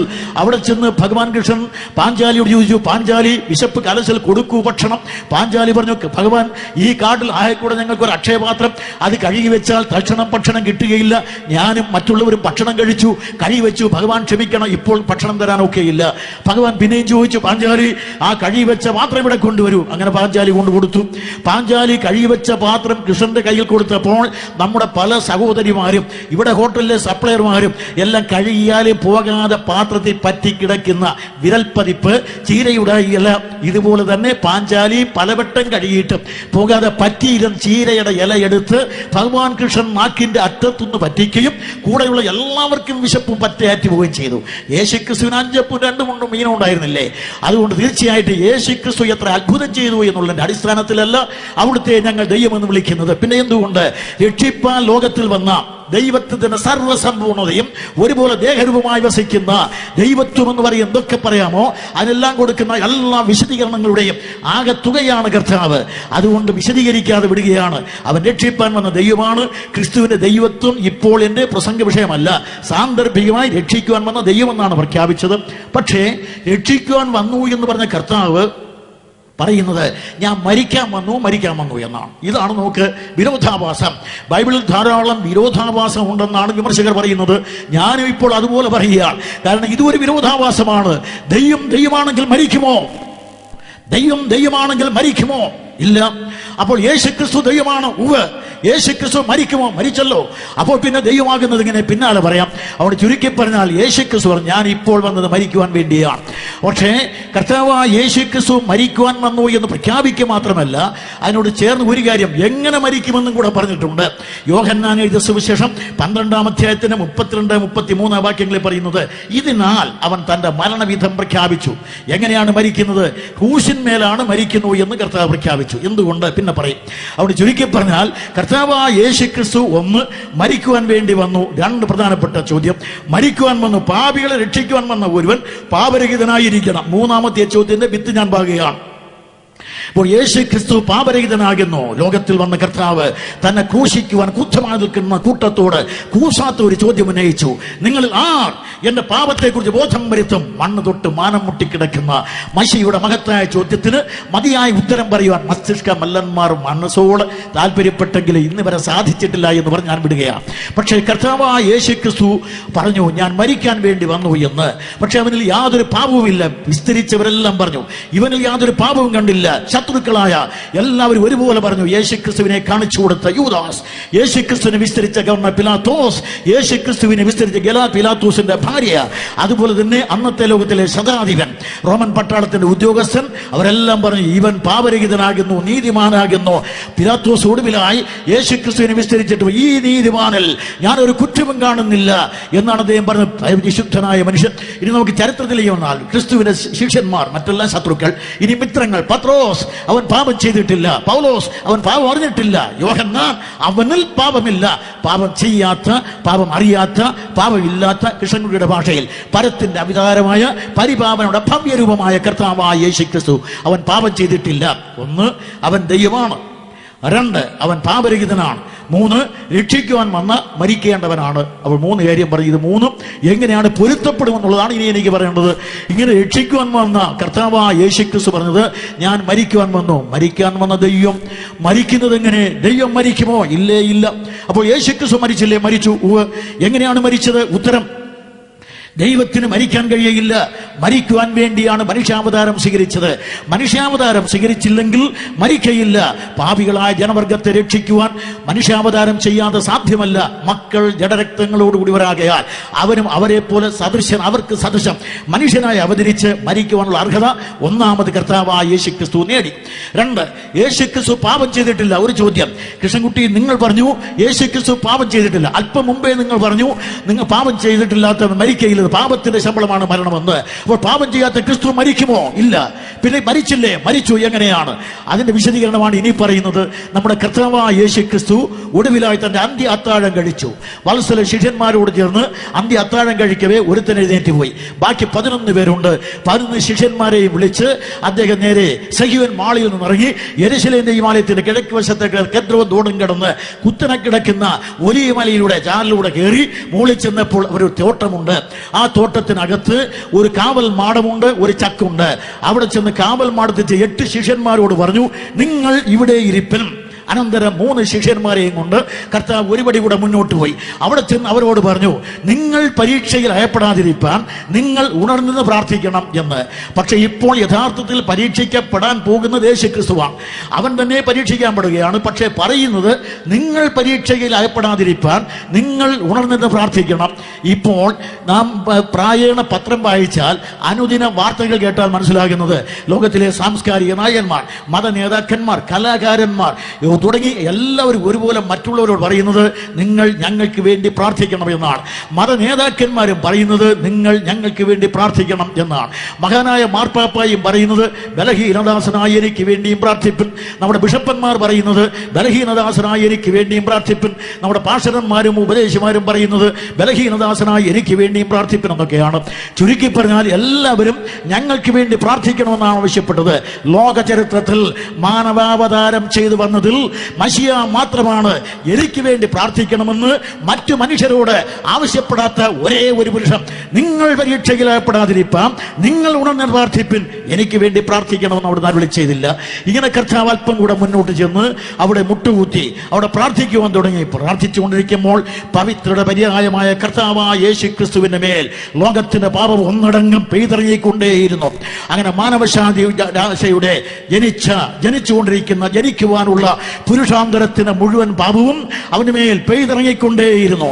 പാപം പെയ്തിറങ്ങി വന്നപ്പോൾ ദൈവപുത്രനായ യേശു ക്രിസ്തു ക്ഷീണിതനായി ആ അലറി വരുന്ന ആഴി കണ്ട് അമ്പരന്ന് പോകാത്ത ആ ഞാഞ്ഞം വിട്ടിട്ട് വരുന്ന പ്രചണ്ഡവാദം കണ്ട് പ്രശാന്തതയിൽ അവയെല്ലാം പ്രതിഷ്ഠിച്ച മരിച്ച ശവങ്ങളെ തന്റെ നേരെ കൊണ്ടുവന്നാൽ അവയെല്ലാം ജീവിച്ചെഴുന്നേൽപ്പിച്ച് വിട്ട കർത്താവ് ഇപ്പോൾ തന്റെ മേൽ പാപം ഒരുപോലെ ചുമത്തപ്പെട്ടപ്പോൾ അവിടുന്ന് ഏതാണ്ട് പരീക്ഷീണിതനായി വന്നു. പ്രവാചകനായ യേശയ്യാ പണ്ടേ പറഞ്ഞതാണ്, യഹോവ നമ്മുടെ എല്ലാവരുടെയും അതിക്രമം അവന്റെ മേൽ ചുമത്തി, പാപം ചുമത്തിയ നിമിഷം. അങ്ങനെ കർത്താവായ യേശു ക്രിസ്തു പാപം ചുമത്തപ്പെട്ടപ്പോൾ ഒന്ന് ബലഹീനരായ മനുഷ്യവർഗത്തെ രക്ഷിക്കുവാൻ, അവർക്ക് സദൃശമായി തീരുവാൻ അവൻ ബലഹീനനായി. രണ്ട്, അവൻ ഇപ്പോൾ പാപം ചുമത്തപ്പെട്ടപ്പോൾ പാപമാക്കപ്പെട്ടു. അപ്പോൾ പാപം ചെയ്യാത്ത ക്രിസ്തു മരിക്കുമോ? ഉത്തരം, പാപമാക്കപ്പെട്ടതിനാൽ മരിക്കാനുള്ള അർഹത നേടി. ഒന്ന്, ദൈവം മരിക്കയില്ല, മനുഷ്യാവതാരം കൊണ്ട് മരിക്കുവാനുള്ള അർഹത നേടി. രണ്ട്, പാപം ചെയ്യാത്ത ക്രിസ്തു മരിക്കുമോ? ഇല്ല. ഇപ്പോൾ പാപം ചുമത്തപ്പെട്ടപ്പോൾ മരിക്കാനുള്ള അർഹത കർത്താവ് നേടുകയുണ്ടായി. പാപമാക്കപ്പെട്ടു. പാപം അറിയാത്തവന് ദൈവം അവനിൽ നാം ദൈവത്തിന്റെ നീതിയാകേണ്ടതിന് പാപമാക്കിയിരിക്കുന്നു. അങ്ങനെ കർത്താവ് പാപമാക്കപ്പെട്ടാണ് ഗത്സമനയിൽ നിന്ന് പുറത്തു വരുന്നത്. ഗത്സമനയിൽ നിന്ന് പുറത്തു വന്ന കർത്താവായ യേശു ക്രിസ്തു വരുമ്പോൾ വടിയും ദീപട്ടികളും എന്തിയ പുരുഷാരം, വമ്പിച്ച പുരുഷാരം, റോമൻ പടയാളികൾ, അതുപോലെ തന്നെ യഹൂദ മതത്തിന്റെ കാവൽ പടയാളികൾ, രണ്ടു കൂട്ടരും കൂടെ ദീപട്ടികൾ, വാളും വടിയും ഒക്കെ ആയിട്ട് വന്നു. യേശു ക്രിസ്തു, നിങ്ങൾ ആരെ തിരയുന്നു? നസറായനായ യേശുവിനെ. ഞാൻ തന്നെ ഭീരുത്വം ഒരിക്കലും അവിടുത്തെ കീഴില്ല. ബലഹീനനായിട്ട് വന്നിട്ടും അവിടുത്തെ ബലം അവിടുന്ന് പ്രകടിപ്പിക്കുകയുള്ളൂ. നിങ്ങൾ ആരെ തിരയുന്നു? നസറായനായ യേശുവിനെ. അത് ഞാൻ തന്നെ. അധികാരമുള്ള ശബ്ദം, അധരപുടങ്ങൾ അടർന്നു വീണാൽ ആയുധവേണ്ടി വന്ന പടയണി ആയുധം നിലത്തിട്ട് അബോധാവസ്ഥയിൽ ആണ്ട് വീഴവേ ആർദ്രചിത്തനായ യേശു ക്രിസ്തു ആവർത്തിച്ചു ചോദിച്ചു, നിങ്ങൾ ആരെ തിരയുന്നു? നസറായനായ യേശുവിനെ. അത് ഞാൻ തന്നെ എന്ന് പറഞ്ഞില്ലയോ? എന്നെ പിടിച്ചുകൊള്ളുവിൻ, ഇവർ പോകട്ടെ. എന്നെ അനുഗമിക്കുന്ന വമ്പിച്ച ജനകോടികൾ വെറുതെ വിടപ്പെടണം. എന്നെ പിടിച്ചുകൊള്ളുക. പാപത്തിന്റെ പരിഹാരാർത്ഥം വന്ന, പാപത്തിന്റെ ബലിയാടായി വന്ന എന്നെ പിടിച്ചുകൊള്ളുവിൻ, ഇവർ പോകട്ടെ. കർത്താവ് പറഞ്ഞു. അവനെ അവർ പിടിക്കുകയുണ്ടായി. വിശദീകരിക്കുന്നില്ല. 3 മതകോടതികൾ, 3 സിവിക് കോടതികൾ കർത്താവ് വിസ്തരിക്കപ്പെട്ടു. ഇങ്ങനെ 6 കോടതികൾ വിസ്തരിക്കപ്പെട്ട കർത്താവ് ഒടുവിലായി വരികയാണ്. ഇപ്പോൾ ഞാൻ 2-3 ചോദ്യത്തിന് ഉത്തരം പറഞ്ഞു. ദൈവം മരിക്കുമോ? ഇല്ല. മനുഷ്യാവതാരം കൊണ്ട് യേശു ക്രിസ്തു മരിക്കാനുള്ള അർഹത നേടി. രണ്ടാമത്, പാപമില്ലാത്തവൻ മരിക്കുമോ? മനുഷ്യാവതാരം മാത്രമല്ല, പാപം ചുമത്തപ്പെട്ട് മരിക്കുവാനുള്ള അർഹത നേടി. മൂന്നാമത്, കർത്താവായ യേശു ക്രിസ്തു മനുഷ്യവർഗത്തെ രക്ഷിക്കുമ്പോൾ എങ്ങനെ മരിക്കണമെന്നുകൂടെ പറഞ്ഞു. മരണവിധം കർത്താവ് പറഞ്ഞത്, ഞാൻ വന്നത് കുരിശന്മേൽ മരിക്കാൻ. ഇപ്പോൾ ഞാൻ യെരുശലേമിലേക്ക് പോകുന്നു. നിങ്ങളുടെ മൂപ്പന്മാരെന്നെ പിടിക്കും, അവരെന്നെ തല്ലും, അവരെന്നെ കൊല്ലും. ഞാനോ 3-ാം നാൾ ഉയർത്തു നിൽക്കും. അപ്പോൾ കർത്താവ് പറഞ്ഞത്, ഞാൻ ഇപ്പോൾ പോകും, നിങ്ങൾ എന്നെ പിടിക്കുമെന്നല്ല പറഞ്ഞത്, നിങ്ങൾ എന്നെ ക്രൂശിച്ചു കൊല്ലും. അപ്പോൾ യേശു ക്രിസ്തുവിനെ ക്രൂശിച്ചു കൊല്ലുമെന്നാണ് പറഞ്ഞിരിക്കുന്നത്. ക്രൂശിൽ മരിക്കുക എന്ന് പറഞ്ഞാൽ ക്രൂശ് മരണം നിന്ദ്യമാണ്. ബൈബിളിൽ തന്നെ കൊരിന്ത്യർക്ക് എഴുതിയ 1-ാം ലേഖനം 1-ാം അധ്യായത്തിന്റെ 22-23 വാക്യങ്ങളിൽ പറയുന്നത്, ക്രൂശ് മരണം യഹൂദനെ സംബന്ധിച്ച് ശാപവും ഇടർച്ചയുമാണ്. യഹൂദന്മാർക്ക് അത് ശാപവും ഇടർച്ചയുമാണെങ്കിൽ മറ്റുള്ളവർക്ക്, യവനന്മാർക്ക് അത് ഭോഷത്വമാണ്. റോമന് ബലഹീനമാണ്. പക്ഷേ ഇവിടെ ഒരു പ്രധാനപ്പെട്ട വസ്തുതയുണ്ട്. കർത്താവായ യേശു ക്രിസ്തു ഇപ്പോൾ മരിക്കാൻ വന്നു എന്ന് പറയുമ്പോൾ ക്രൂശിൽ മരിക്കുമെന്നാണ് പറഞ്ഞത്. അപ്പോൾ യഹൂദന്മാർക്ക് ഇടർച്ചയും ശാപവുമായ, യവനന്മാർക്ക് ഭോഷത്വമായ, അതുപോലെ തന്നെ റോമാക്കാർക്ക് ബലഹീനമായ, ലോകത്തിന് ത്യാജ്യമായ കുരിശ്. റോമാക്കാർ പറഞ്ഞു, ഒരു കുരിശ് അതാണോ? നമ്മുടെ ചിന്തയിൽ നിന്ന് പോലും അകന്നു പോകട്ടെ. കുരിശിൽ മരിച്ച് മനുഷ്യനെ രക്ഷിക്കുക ഭോഷത്വമെന്ന് യവനന്മാർ വിധി എഴുതി. പക്ഷേ ലോകജ്ഞാനത്തെ ഭോഷത്വമാക്കിയ ദൈവപുത്രനായ യേശുവർ, ഞാൻ വന്നത് കുരിശിൽ മരിക്കണം. എന്തുകൊണ്ട് ക്രിസ്തു മരിക്കണം? ഇവിടെ ഒരു പ്രമേയത്തിന്റെ ചർച്ചയിൽ ഞാൻ അടുത്ത ഭാഗം പറയുന്നതിന് മുമ്പ് ഒരു വിശദീകരണം വേണം. എന്തുകൊണ്ട് യേശു ക്രിസ്തു ക്രൂശിൽ മരിക്കുന്നു? ഉത്തരം ഇതാണ്. യേശു ക്രിസ്തു റോമൻ സാമ്രാജ്യത്തിൽ ജനിച്ചവനാണ്. റോമൻ സാമ്രാജ്യം ജനിക്കുക മാത്രമല്ല, ഒരുപക്ഷെ റോമൻ കൈസർ കരവും കൊടുത്തിട്ടുണ്ടാകാം. അങ്ങനെ റോമാ സാമ്രാജ്യ സീമയിൽ ജനിച്ചതുകൊണ്ട് അവിടുത്തെ റോമൻ പൗരനെന്ന് ഞാൻ പ്രഖ്യാപിക്കുന്നു. രണ്ടാമത്, അദ്ദേഹം യഹൂദ പരമ്പരയിൽ ജനിച്ചവനാണ്. അപ്പോൾ പ്രമാണമനുസരിച്ച് അദ്ദേഹം യഹൂദനുമാണ്. അപ്പോൾ യഹൂദന്മാരുടെ വിധി അനുസരിച്ച് അദ്ദേഹം ദൈവാലയത്തിലേക്ക് കരം കൊടുക്കണം. അപ്പോൾ അദ്ദേഹം റോമൻ കൈസർക്കും കരം കൊടുക്കണം, ദൈവാലയത്തിലേക്ക് യഹൂദ നിയമം അനുസരിച്ചും കൊടുക്കണം. ഇങ്ങനെ യഹൂദ പൗരനായ റോമൻ പൗരനാണ് നമ്മുടെ കർത്താവായ യേശു ക്രിസ്തു. അവനെ ഗവർണർ പിലാത്തോസ് വിസ്തരിക്കുമ്പോൾ കർത്താവായ യേശുവിനെ കുറിച്ച് അവർ വിധി പറഞ്ഞത് ക്രൂശിക്കണം എന്നാണ്. മറ്റൊരു ദൃഷ്ടാന്തം പറയാം. റോമൻ പൗരനെന്ന് അവകാശപ്പെട്ട പൗലൂസിനെ ഒരിക്കൽ ഫിലിപ്പിയിൽ വെച്ച് പിടിക്കുകയുണ്ടായി. പിടിച്ചപ്പോൾ അവൻ ഉടനെ ചോദിച്ചത് ഇങ്ങനെയാണ്: വിസ്താരം കഴിയാത്ത റോമാ പൗരനായ എന്നെ നിങ്ങൾ കോലുകൊണ്ട് അടിച്ച് വെറുതെ വിടുന്നുവോ? ഉടനെ റോമൻ ജയിലർ പറഞ്ഞു, അറിയാതെ ചെയ്തത് അവതാ പറഞ്ഞ് രക്ഷപ്പെടുകയുണ്ടായി. അനന്തരം അദ്ദേഹത്തെ പിന്നൊരിക്കൽ റോമൻ ശതാധിപൻ പിടിക്കുകയുണ്ടായി. പിടിച്ച അദ്ദേഹത്തിന്റെ കൈ വാറുകൊണ്ട് കെട്ടി അദ്ദേഹം ചാട്ടുകൊണ്ട് അടിക്കാൻ തുടങ്ങിയപ്പോൾ പറഞ്ഞു, വിസ്താരം കഴിയാത്ത റോമാ പൗരനായ എന്നെ നിങ്ങൾ എന്തുകൊണ്ട് വാറുകൊണ്ട് കെട്ടുന്നു, ചാട്ടുകൊണ്ട് അടിക്കുന്നു? റോമൻ ശതാധിപൻ ഭയപ്പെടുകയും സഹസ്രാധിപനോട് പറയും. അദ്ദേഹം ഒടുവിൽ ക്ഷമാപണം ചെയ്ത് റോമൻ പൗരനെ വിടുകയും ചെയ്തു. ചുരുക്കി പറഞ്ഞാൽ, ഒരു റോമൻ പൗരനെ വാറുകൊണ്ട് കെട്ടരുത്, ചാട്ടുകൊണ്ട് അടിക്കരുത്, കുരിശ് തറയ്ക്കരുത്. അതുപോലെ തന്നെ ഒരു യഹൂദനെ അവന്റെ പേരിൽ ഉന്നയിക്കപ്പെട്ട കുറ്റം, ക്രിസ്തു എന്ത് കുറ്റം ചെയ്തു എന്ന് മഹാപുരോഹിതൻ പറഞ്ഞത് ഇങ്ങനെ: ദൈവദൂഷണത്തിൽ ലേവ്യ പുസ്തകം പറയുന്ന കുറ്റം കല്ലെറിഞ്ഞു കൊല്ലാനാണ്. പക്ഷേ ഇനി കർത്താവായ യേശു ക്രിസ്തുവിനെ വിസ്തരിക്കുന്ന ഗവർണർ പിലാത്തോസിന്റെ അടുക്കലേക്ക് ഞാൻ നിങ്ങളെ ആനയിക്കുകയാണ്. നമ്മുടെ കർത്താവായ യേശു ക്രിസ്തു മതകോടതികളിൽ വിസ്തരിക്കപ്പെട്ടു. 6ാമത്തെ കോടതി, ആ സിവിൽ കോടതിയിൽ വിസ്തരിക്കപ്പെട്ട കർത്താവ് ഇപ്പോൾ പിലാത്തോസിന്റെ ഒരു ആഗ്രഹം എങ്ങനെയെങ്കിലും വിട്ടയക്കണം. കാരണം അവൻ കുറ്റം ഒന്നും ചെയ്തിട്ടില്ലെന്ന് മനസ്സിലായി. പക്ഷെ യഹൂദന്മാർ അദ്ദേഹത്തെ ക്രൂശിക്കണമെന്നാണ് ആവശ്യപ്പെടുന്നത്. അങ്ങനെ പിലാത്തോസ് വിചാരിച്ചു, യഹൂദന്മാരുടെ നിയമാവലി അല്ലാതെ റോമ ശിക്ഷയനുസരിച്ച് ഇവനെ ശിക്ഷിക്കാമെന്ന്. അപ്പോൾ യഹൂദന്മാരുടെ നിയമാവലി അനുസരിച്ചുള്ള 140 അടിക്ക് പകരം റോമൻ അടികളാണ് അദ്ദേഹം വിധിച്ചത്. അങ്ങനെ റോമൻ പടയാളികൾ റോമൻ നയപ്രകാരം അവനെ അന്തോണിയ കോട്ടയ്ക്കകത്ത് കൊണ്ടുവന്ന് അടിക്കുകയുണ്ടായി. ആ റോമൻ ചരിത്രമനുസരിച്ച് ആ റോമൻ പടയാളികൾ മാറി മാറി നമ്മുടെ കർത്താവിനെ അവർ അടിക്കുകയുണ്ടായി. അടിക്കുവാൻ ചാട്ട, ഫാഷൻ ഓഫ് ക്രൈസ്റ്റ് നിങ്ങൾ കണ്ടിട്ടുള്ളവർക്ക് അറിയാം. ആ ചാട്ടയ്ക്ക് അനേക ശാഖകൾ, ഉപശാഖകൾ. ഓരോ ചാട്ട അഗ്രത്തിലും വെട്ടിയെടുത്ത ചിത്രശലഭ ആകൃതിയിലുള്ള തകടുകളും അസ്ഥി കഷണങ്ങളും എല്ലും കോലും ഒക്കെ ഉണ്ടായിരിക്കും. അത് ചുറ്റിപ്പിടഞ്ഞ് മാംസത്തുണ്ടിൽ പറ്റിപ്പിടിക്കുകയും വലിച്ചെടുത്താൽ പുറത്തു വരികയും, അപ്പോൾ മാംസം പറഞ്ഞ് പുറത്തു വന്നാൽ അവിടെ രക്തം വന്ന് കെട്ടും. കുറെ കഴിഞ്ഞ് നീല നിറം വരും. പിന്നെ വെള്ളം കെട്ടും. ശരീരം തീർത്ത് വലുതാകും. അങ്ങനെ കുറെ കഴിഞ്ഞപ്പോൾ അങ്ങനെ യേശു മുൾക്കിരീടവും ധൂമ്രവസ്തുവും ധരിച്ച് പുറത്തു വന്നു എന്നാണ് എഴുതിയിരിക്കുന്നത്. അപ്പോൾ അങ്ങനെ യേശു എന്ന് പറയുന്ന റോമൻ പടയാളികളാൽ അടിക്കപ്പെട്ട് ഒരുപക്ഷെ അടിയേറ്റ പാടുകളിൽ നിന്ന് ചുടുനണം ഒഴുകവേ നീലിമയാർന്ന ശരീരം, അതുപോലെ തന്നെ വടുക്കളിൽ നിന്ന് ചുടുനണം ഒഴുകുക, അതോടൊപ്പം നീര് കൊണ്ട് ചീർത്ത ശരീരം. അങ്ങനെ പുറത്തു വന്ന കർത്താവായ യേശു ക്രിസ്തു വന്നുകൊണ്ടിരിക്കുമ്പോൾ തന്നെ ഒരു റോമൻ പടയാളി മുള്ളുകൊണ്ടൊരു കിരീടം മടഞ്ഞ് തലയിൽ വെച്ച് ഒരടി കൂടെ അടിച്ചിട്ട്, യഹൂദന്മാരുടെ രാജാവല്ലേ, ഇരിക്കട്ടെ കിരീടം. മറ്റൊരുത്തൻ പറഞ്ഞു, എന്നാൽ ഒരു ചെങ്കോലും ഇരിക്കട്ടെ. ആ ചെങ്കോലും കൊടുത്ത് ഒരടിയും കൂടെ. പിന്നെ അവർ അടിച്ചു തന്നെ പിലാത്തോസിന്റെ അടുക്കൽ അണയിച്ചു. അങ്ങനെ യേശു ക്രിസ്തു മുൾക്കിരീടം ധരിച്ച് ഞാങ്ങണ ചെങ്കോൽ പഠിച്ച് അർദ്ധനഗ്നനായി ആപാദ ചുടം കൊണ്ട് അടികളിൽ നിന്ന് ചുടനം കൊടുക്കുന്നവനായി പിലാത്തോസിന്റെ കൽത്തളം, ആ കൽത്തളം ചോരക്കുളം, ആ ചോരക്കുളത്തിൽ പ്രതിബിംബിച്ച് നിൽക്കുന്ന നസറായനായ യേശു ക്രിസ്തുവിനെ കണ്ടിട്ട് പിലാത്തോസ്, ആ മനുഷ്യനിതാ വിശദീകരിക്കാൻ സമയം പോരാ, ഒരുപക്ഷെ ഞാൻ ചുരുങ്ങി ഇങ്ങനെ പറയാം. ആ മനുഷ്യനിതാ യവനന്മാരെ കാലങ്ങൾ കൊണ്ട് അരിസ്റ്റോട്ടിൽ, അദ്ദേഹത്തിന്റെ ഗുരുവായ പ്ലേറ്റോ തുടങ്ങിയുള്ളവർ അന്വേഷിച്ച ആ ഫിലോസഫർ കിങ്, ജെന്റിൽമാൻ അരിസ്റ്റോട്ടിൽ, നീ കണ്ടുപിടിക്കാൻ ശ്രമിച്ച ആ ജെന്റിൽമാൻ ഒരുപക്ഷെ കാലം ഇപ്പുറത്താണെങ്കിലും നീക്ഷേ പറഞ്ഞ ആ സൂപ്പർമാൻ, ആ മനുഷ്യനിതാ, ഒരു മനുഷ്യൻ എങ്ങനെ ഇരിക്കണം, നടക്കണം, ഉറങ്ങണമെന്നൊക്കെ എഴുതി വെച്ചു അരിസ്റ്റോട്ടിൽ. ആ നല്ല മനുഷ്യൻ അവതരിപ്പിക്കാൻ കഴിഞ്ഞില്ല. പക്ഷേ പിലാത്തോസ് ചൂണ്ടിക്കാണിച്ചതാ ആ നല്ല മനുഷ്യൻ. നൂറ്റാണ്ടുകൾക്ക് മുമ്പ് ഒരു നല്ല മനുഷ്യനെ തെരഞ്ഞുപിടിച്ച് കണ്ടെത്താൻ കഴിയാത്ത, പരാജയപ്പെട്ടു പോയ പ്രാചീന ഗ്രീസിലെ അക്കാഡമികളിൽ പഠിച്ച് ചേറി വന്ന ആ യവനായ പണ്ഡിത ലോകത്തെ അഭിസംബോധന ചെയ്തുകൊണ്ട് മറ്റൊരു ഗ്രേക്കനായ ലൂക്കോസ്, വേറൊരു ഗ്രേക്കനായ തെയോഫിലോസ് പോലെ തികഞ്ഞ മനുഷ്യനെ കണ്ടാലും അവനാണ് നസ്രായനായ യേശു. ഇപ്പോൾ റോമൻ ഗവർണർ പിലാത്തോസ് ചൂണ്ടിക്കാണിച്ചു, ആ മനുഷ്യൻ ഇതാ, ഇതിനപ്പുറം വിശദീകരിച്ച തികവുറ്റ കിടയറ്റ സമ്പൂർണനായ ആ മനുഷ്യൻ, പാപരഹിതമായ പവിത്രമായ പരത്തിന്റെ അവതാരം ആ മനുഷ്യൻ ഇതാ. മറുവശത്തിൽ നിന്നുകൊണ്ട് വേറൊരു വാക്ക് കേൾക്കാം, ഇവൻ ദൈവമാണ്, ദൈവപുത്രനാണ്. ഞാൻ പിന്നാലെ പറയും. അതുകൊണ്ട് പ്രിയ സഹോദരന്മാരെ, ഇങ്ങനെ കർത്താവായ യേശു ക്രിസ്തു മനുഷ്യവർഗത്തെ രക്ഷിക്കുവാൻ വന്നു. മുക്കിയിടം ധരിച്ച് ഞാങ്ങണ ചെങ്കോൽ ധരിച്ച് ആപാദ ചൂടം കൊണ്ട് അടികൾ കൊണ്ട് നിന്ന് പിലാത്തോസ് ന്യായമായി വരച്ചു. ഈ കോലത്തിൽ യേശുവിനെ കണ്ടാൽ യഹൂദന്മാർ ചിന്തിക്കും ഇതിനെ വെറുതെ വിട്ടേക്കാമെന്ന്. അതിനാണ് ഇങ്ങനെയൊക്കെ ചെയ്തത്. പക്ഷെ എന്ത് ചെയ്യാം? മതത്തിനുണ്ടോ മനസാക്ഷി? ഏതെങ്കിലും കാലത്ത് മതത്തിന് മനസാക്ഷി ഉണ്ടായിട്ടുണ്ടോ? പറഞ്ഞല്ലോ, മനസാക്ഷിയില്ലാത്ത ഈ മതമുണ്ടല്ലോ, ആ മതം പ്രഖ്യാപിച്ചത് അവനെ ക്രൂശിക്കുക. പിലാത്തോസ്, ഇവനെ ഞാൻ വിസ്തരിച്ചു, ഒരു കുറ്റവും കണ്ടില്ല. പിലാത്തോസ്, ഇവനെ ക്രൂശിക്കുക, ഇവന് കുറ്റം കാണുന്നില്ല. യഹൂദന്മാർ അവനെ ക്രൂശിക്കുക.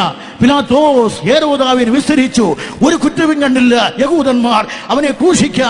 പിലാത്തോസ് ഉത്സവത്തൊരുത്തിനെ വിട്ടുതരുന്ന പതിവുണ്ട്. ഇവിടെ ഇതാ ബർബാസ്, ഇവിടെ ഇതാ ക്രിസ്തു. ആരെ വിട്ടുതരണം? യഹൂദന്മാർ. ബർബാസിനെ വിട്ടുതരിക പിലാത്തോസ്. എന്നാൽ ക്രിസ്തു എന്ന യേശുവിനെ എന്ത് ചെയ്യണം? യഹൂദന്മാർ അവനെ ക്രൂശിക്കുക. പിലാത്തോസ്, ഇവൻ ചെയ്ത ദോഷമെന്ത്? യഹൂദന്മാർ അവനെ ക്രൂശിക്കുക. പിലാത്തോസ്, ഇവൻ ചെയ്ത ദോഷമെന്ത്? കൃഷ്ണങ്ങളുടെ മറുപടി, ഇവൻ ചെയ്ത ദോഷമെന്ത്? പറയട്ടെ റോം, പറയട്ടെ വത്തിക്കാൻ, പറയട്ടെ ലോകം, പറയട്ടെ ഭാരതം.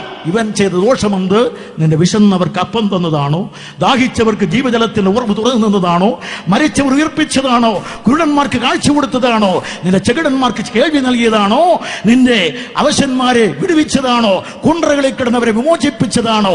ഇന്ത്യയിലെ അവർന്ന അടിമവർഗങ്ങൾക്ക് അക്ഷരം നൽകി, അറിവ് നൽകി, ആവേശം നൽകുവാൻ കാലത്തിലേറ്റ കാലകതിരവനായ ഈ കർത്താവായ യേശു ക്രിസ്തു, അല്ലയോ ഭാരതമേ, നിനക്ക് ചെയ്ത ദോഷമെന്ത്? ഇവൻ ചെയ്ത ദോഷമെന്ത്? കൃഷ്ണങ്ങളുടെ മറുപടി, ലോക മനസാക്ഷിയുടെ നീട്ടിപ്പിടിച്ച ദൈവനീതിയുടെ കുന്തമുന, ആ കുന്തമുന നിന്റെ നേരെ ചൂണ്ടു നിൽക്കുകയാണ്. ഇവൻ ചെയ്ത ദോഷമെന്ത്? പക്ഷേ യഹൂദന്മാർ മാടി പറഞ്ഞു, അവനെ ക്രൂശിക്ക, ക്രൂശിക്ക, ക്രൂശിക്ക. ആക്രോശം പിലാത്തോസ് പിന്നെ ചെയ്തത് അവനെ ക്രൂശിപ്പാൻ ഏൽപ്പിച്ചു കൊടുത്തു. വിശദീകരിക്കാൻ സമയം പോരാ. അങ്ങനെ നമ്മുടെ കർത്താവായ യേശു ക്രിസ്തുവിന് യഹൂദന്മാർ കയ്യേൽക്കുകയുണ്ടായി. ഇവിടെ ന്യായമായൊരു ചോദ്യം, യേശു ക്രിസ്തു എന്തിനാണ് മരിക്കേണ്ടത്? ഒരുത്തിനെയും എന്തിനു വേണ്ടിയാണ് മരിക്കേണ്ടത്? രക്ഷിക്കാൻ വേണ്ടി മരിക്കേണ്ടത് എന്തിനാണ്? ഞാൻ ആദ്യം പറഞ്ഞല്ലോ, ദൈവമെന്ന് പറഞ്ഞാൽ അവൻ നീതിമാനാണ്. നീതിമാനായ ദൈവത്തിന് പാപിയെ ശിക്ഷിക്കാതിരിക്കാൻ കഴിയില്ല. റോമാലേഖനം 3:26, മുൻകഴിഞ്ഞ പാപങ്ങളെ ശിക്ഷിക്കാതെ വിട്ടാൽ ദൈവം ആരെന്ന് വരും? ആരെന്ന് വരും? ദൈവം എനിക്ക് അറിഞ്ഞിട്ട് തന്നെയാണ് ചോദിക്കുന്നത്, ഉത്തരം നിങ്ങളോട് ചോദിക്കുന്നതല്ല.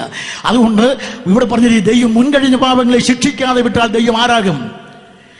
പാപത്തിന്റെ ശമ്പളം മരണം എന്ന് പ്രഖ്യാപിച്ച ദൈവനീതി ശിക്ഷിക്കാതെ വിട്ടാൽ ദൈവം അനീതിയുള്ളവനെന്ന് വരും. അത് വരാതിരിക്കണമെങ്കിൽ ദൈവം പാപങ്ങളെ ശിക്ഷിക്കണം. അപ്പോൾ ദൈവം പാപിയെ ശിക്ഷിച്ചേ തീരുകയുള്ളൂ.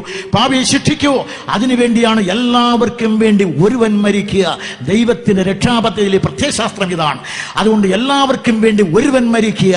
അത് ദൈവത്തിന് മരിക്കാൻ അർഹതയുള്ളവൻ, കാരണം ഇവിടെ നിന്ന് ഇല്ലാത്തത് കൊണ്ട് മറ്റൊരു മണ്ഡലത്തിൽ നിന്ന് ദൈവത്തിന്റെ ആളത്വത്തിൽ തന്നെ അവതരിച്ചു വന്നതുകൊണ്ട് ഇവനെ രക്ഷിക്കാൻ കഴിയും. അതുകൊണ്ടാണ് ദൈവം തന്നെ അരുളിച്ചത്, ഇവന് ചെവി കൊടുക്കണം. അതുകൊണ്ട് കർത്താവായ യേശു ക്രിസ്തുവിന് ചെവി കൊടുക്കണം. ഇവനാണ് രക്ഷിക്കുവാൻ കഴിയുന്നവൻ. അപ്പോൾ മനുഷ്യവർഗത്തെ രക്ഷിക്കുവാൻ വന്ന കർത്താവായ യേശു ക്രിസ്തു അവൻ മരിക്കണം. ഇതാണ് അവനെ കുറിച്ചുള്ള വിധി. ദൈവം അനുവദിച്ചില്ലെങ്കിൽ ക്രിസ്തു മരിക്കുമോ? ദൈവം അനുവദിച്ചു, നീ മരിക്കണം. യേശു ക്രിസ്തു സമ്മതിച്ചു, മരിക്കാൻ തയ്യാറാണ്. ഇല്ലെങ്കിൽ അവൻ മരിക്കുമോ? മൂന്നാമത് ലോകജനതയുടെ കോടതി പറഞ്ഞു, ഇവൻ മരിക്കണം. 4 യഹൂദ മതകോടതി പറഞ്ഞു, ഇവൻ മരിക്കണം. എല്ലാവർക്കും വേണ്ടി ഒരുവൻ മരിക്കുക. അഖില ലോക ജനകോടികളുടെ ഭൂതവർത്തമാന ഭാവികാലങ്ങൾ ജനിച്ചുകൊണ്ടിരിക്കുന്ന ജനിക്കുവാനുള്ള സമസ്ത ജനകോടികളുടെയും പാപം ഒന്നടങ്കം ചുമത്തപ്പെട്ട കർത്താവ് ഇപ്പോൾ മനുഷ്യവർഗത്തിന്റെ പാപത്തിന്റെ പരിഹാരം വരുത്തുവാൻ നടന്നു പോകുകയാണ്. വിശദീകരിക്കുവാൻ സമയം പോരാ, അപ്പുറത്തേക്ക് വരികയാണ്. ഇങ്ങനെ നമ്മുടെ കർത്താവ് ക്ഷീണിച്ച തൂണിൽ ഭാരിച്ച ക്രൂശിൻ ചുമന്ന് തലയിൽ മുക്കിയിടം വെച്ച് ഞാങ്ങനെ ചെങ്കുകൊൽധാരിയായി നടന്നു പോകുന്നു. 2 ഗറില്ല പോരാളികൾ, സമം ശിക്ഷാവിധിക്ക് വിധിക്കപ്പെട്ടവർ, 2 പേരും കൂടെ ഒപ്പം നടന്നു നീങ്ങവേ മെല്ലെ നടക്കുന്ന, വീണ് എഴുന്നേറ്റ് വേച്ച് കിതച്ചു പോകുന്ന നസറായനായ യേശു, അടിച്ചടിച്ച് നടത്തിയ റോമൻ പടയാളികൾ, തെറിച്ച് വീഴുന്ന ചോരയുടെ തുള്ളികൾ, കൃഷ്ണൻകുട്ടി തെറിച്ച് വീഴുന്ന ചോരയുടെ തുള്ളികൾ, ലോകത്തിന്റെ പാപത്തിന്റെ പരിഹാരത്തിനുള്ള രക്താർപ്പണം, രക്താർപ്പണം, രക്താർപ്പണം. ഇങ്ങനെ കർത്താവായ യേശു ക്രിസ്തു നേരെ ഗൊൽഗഥാ മേട്ടിൻപുറത്ത് അവിടെ എത്തി. 2 കള്ളന്മാരെ അപ്പുറവും ഇപ്പുറവും, ഒരുത്തനെ യേശുവിനെ നടുവിലുമായി അങ്ങനെ കിടത്തിയ കുരിശിൽ യേശുവിനെ മലർത്തി കിടത്തി. അവിടുത്തെ പവിത്രമായ പാണികൾ കുരിശിനോട് ചേർത്ത് വെച്ച് റോമൻ പടയാളികൾ കാരിനും പാണി വെച്ച് ആഞ്ഞടിക്കുകയുണ്ടായി.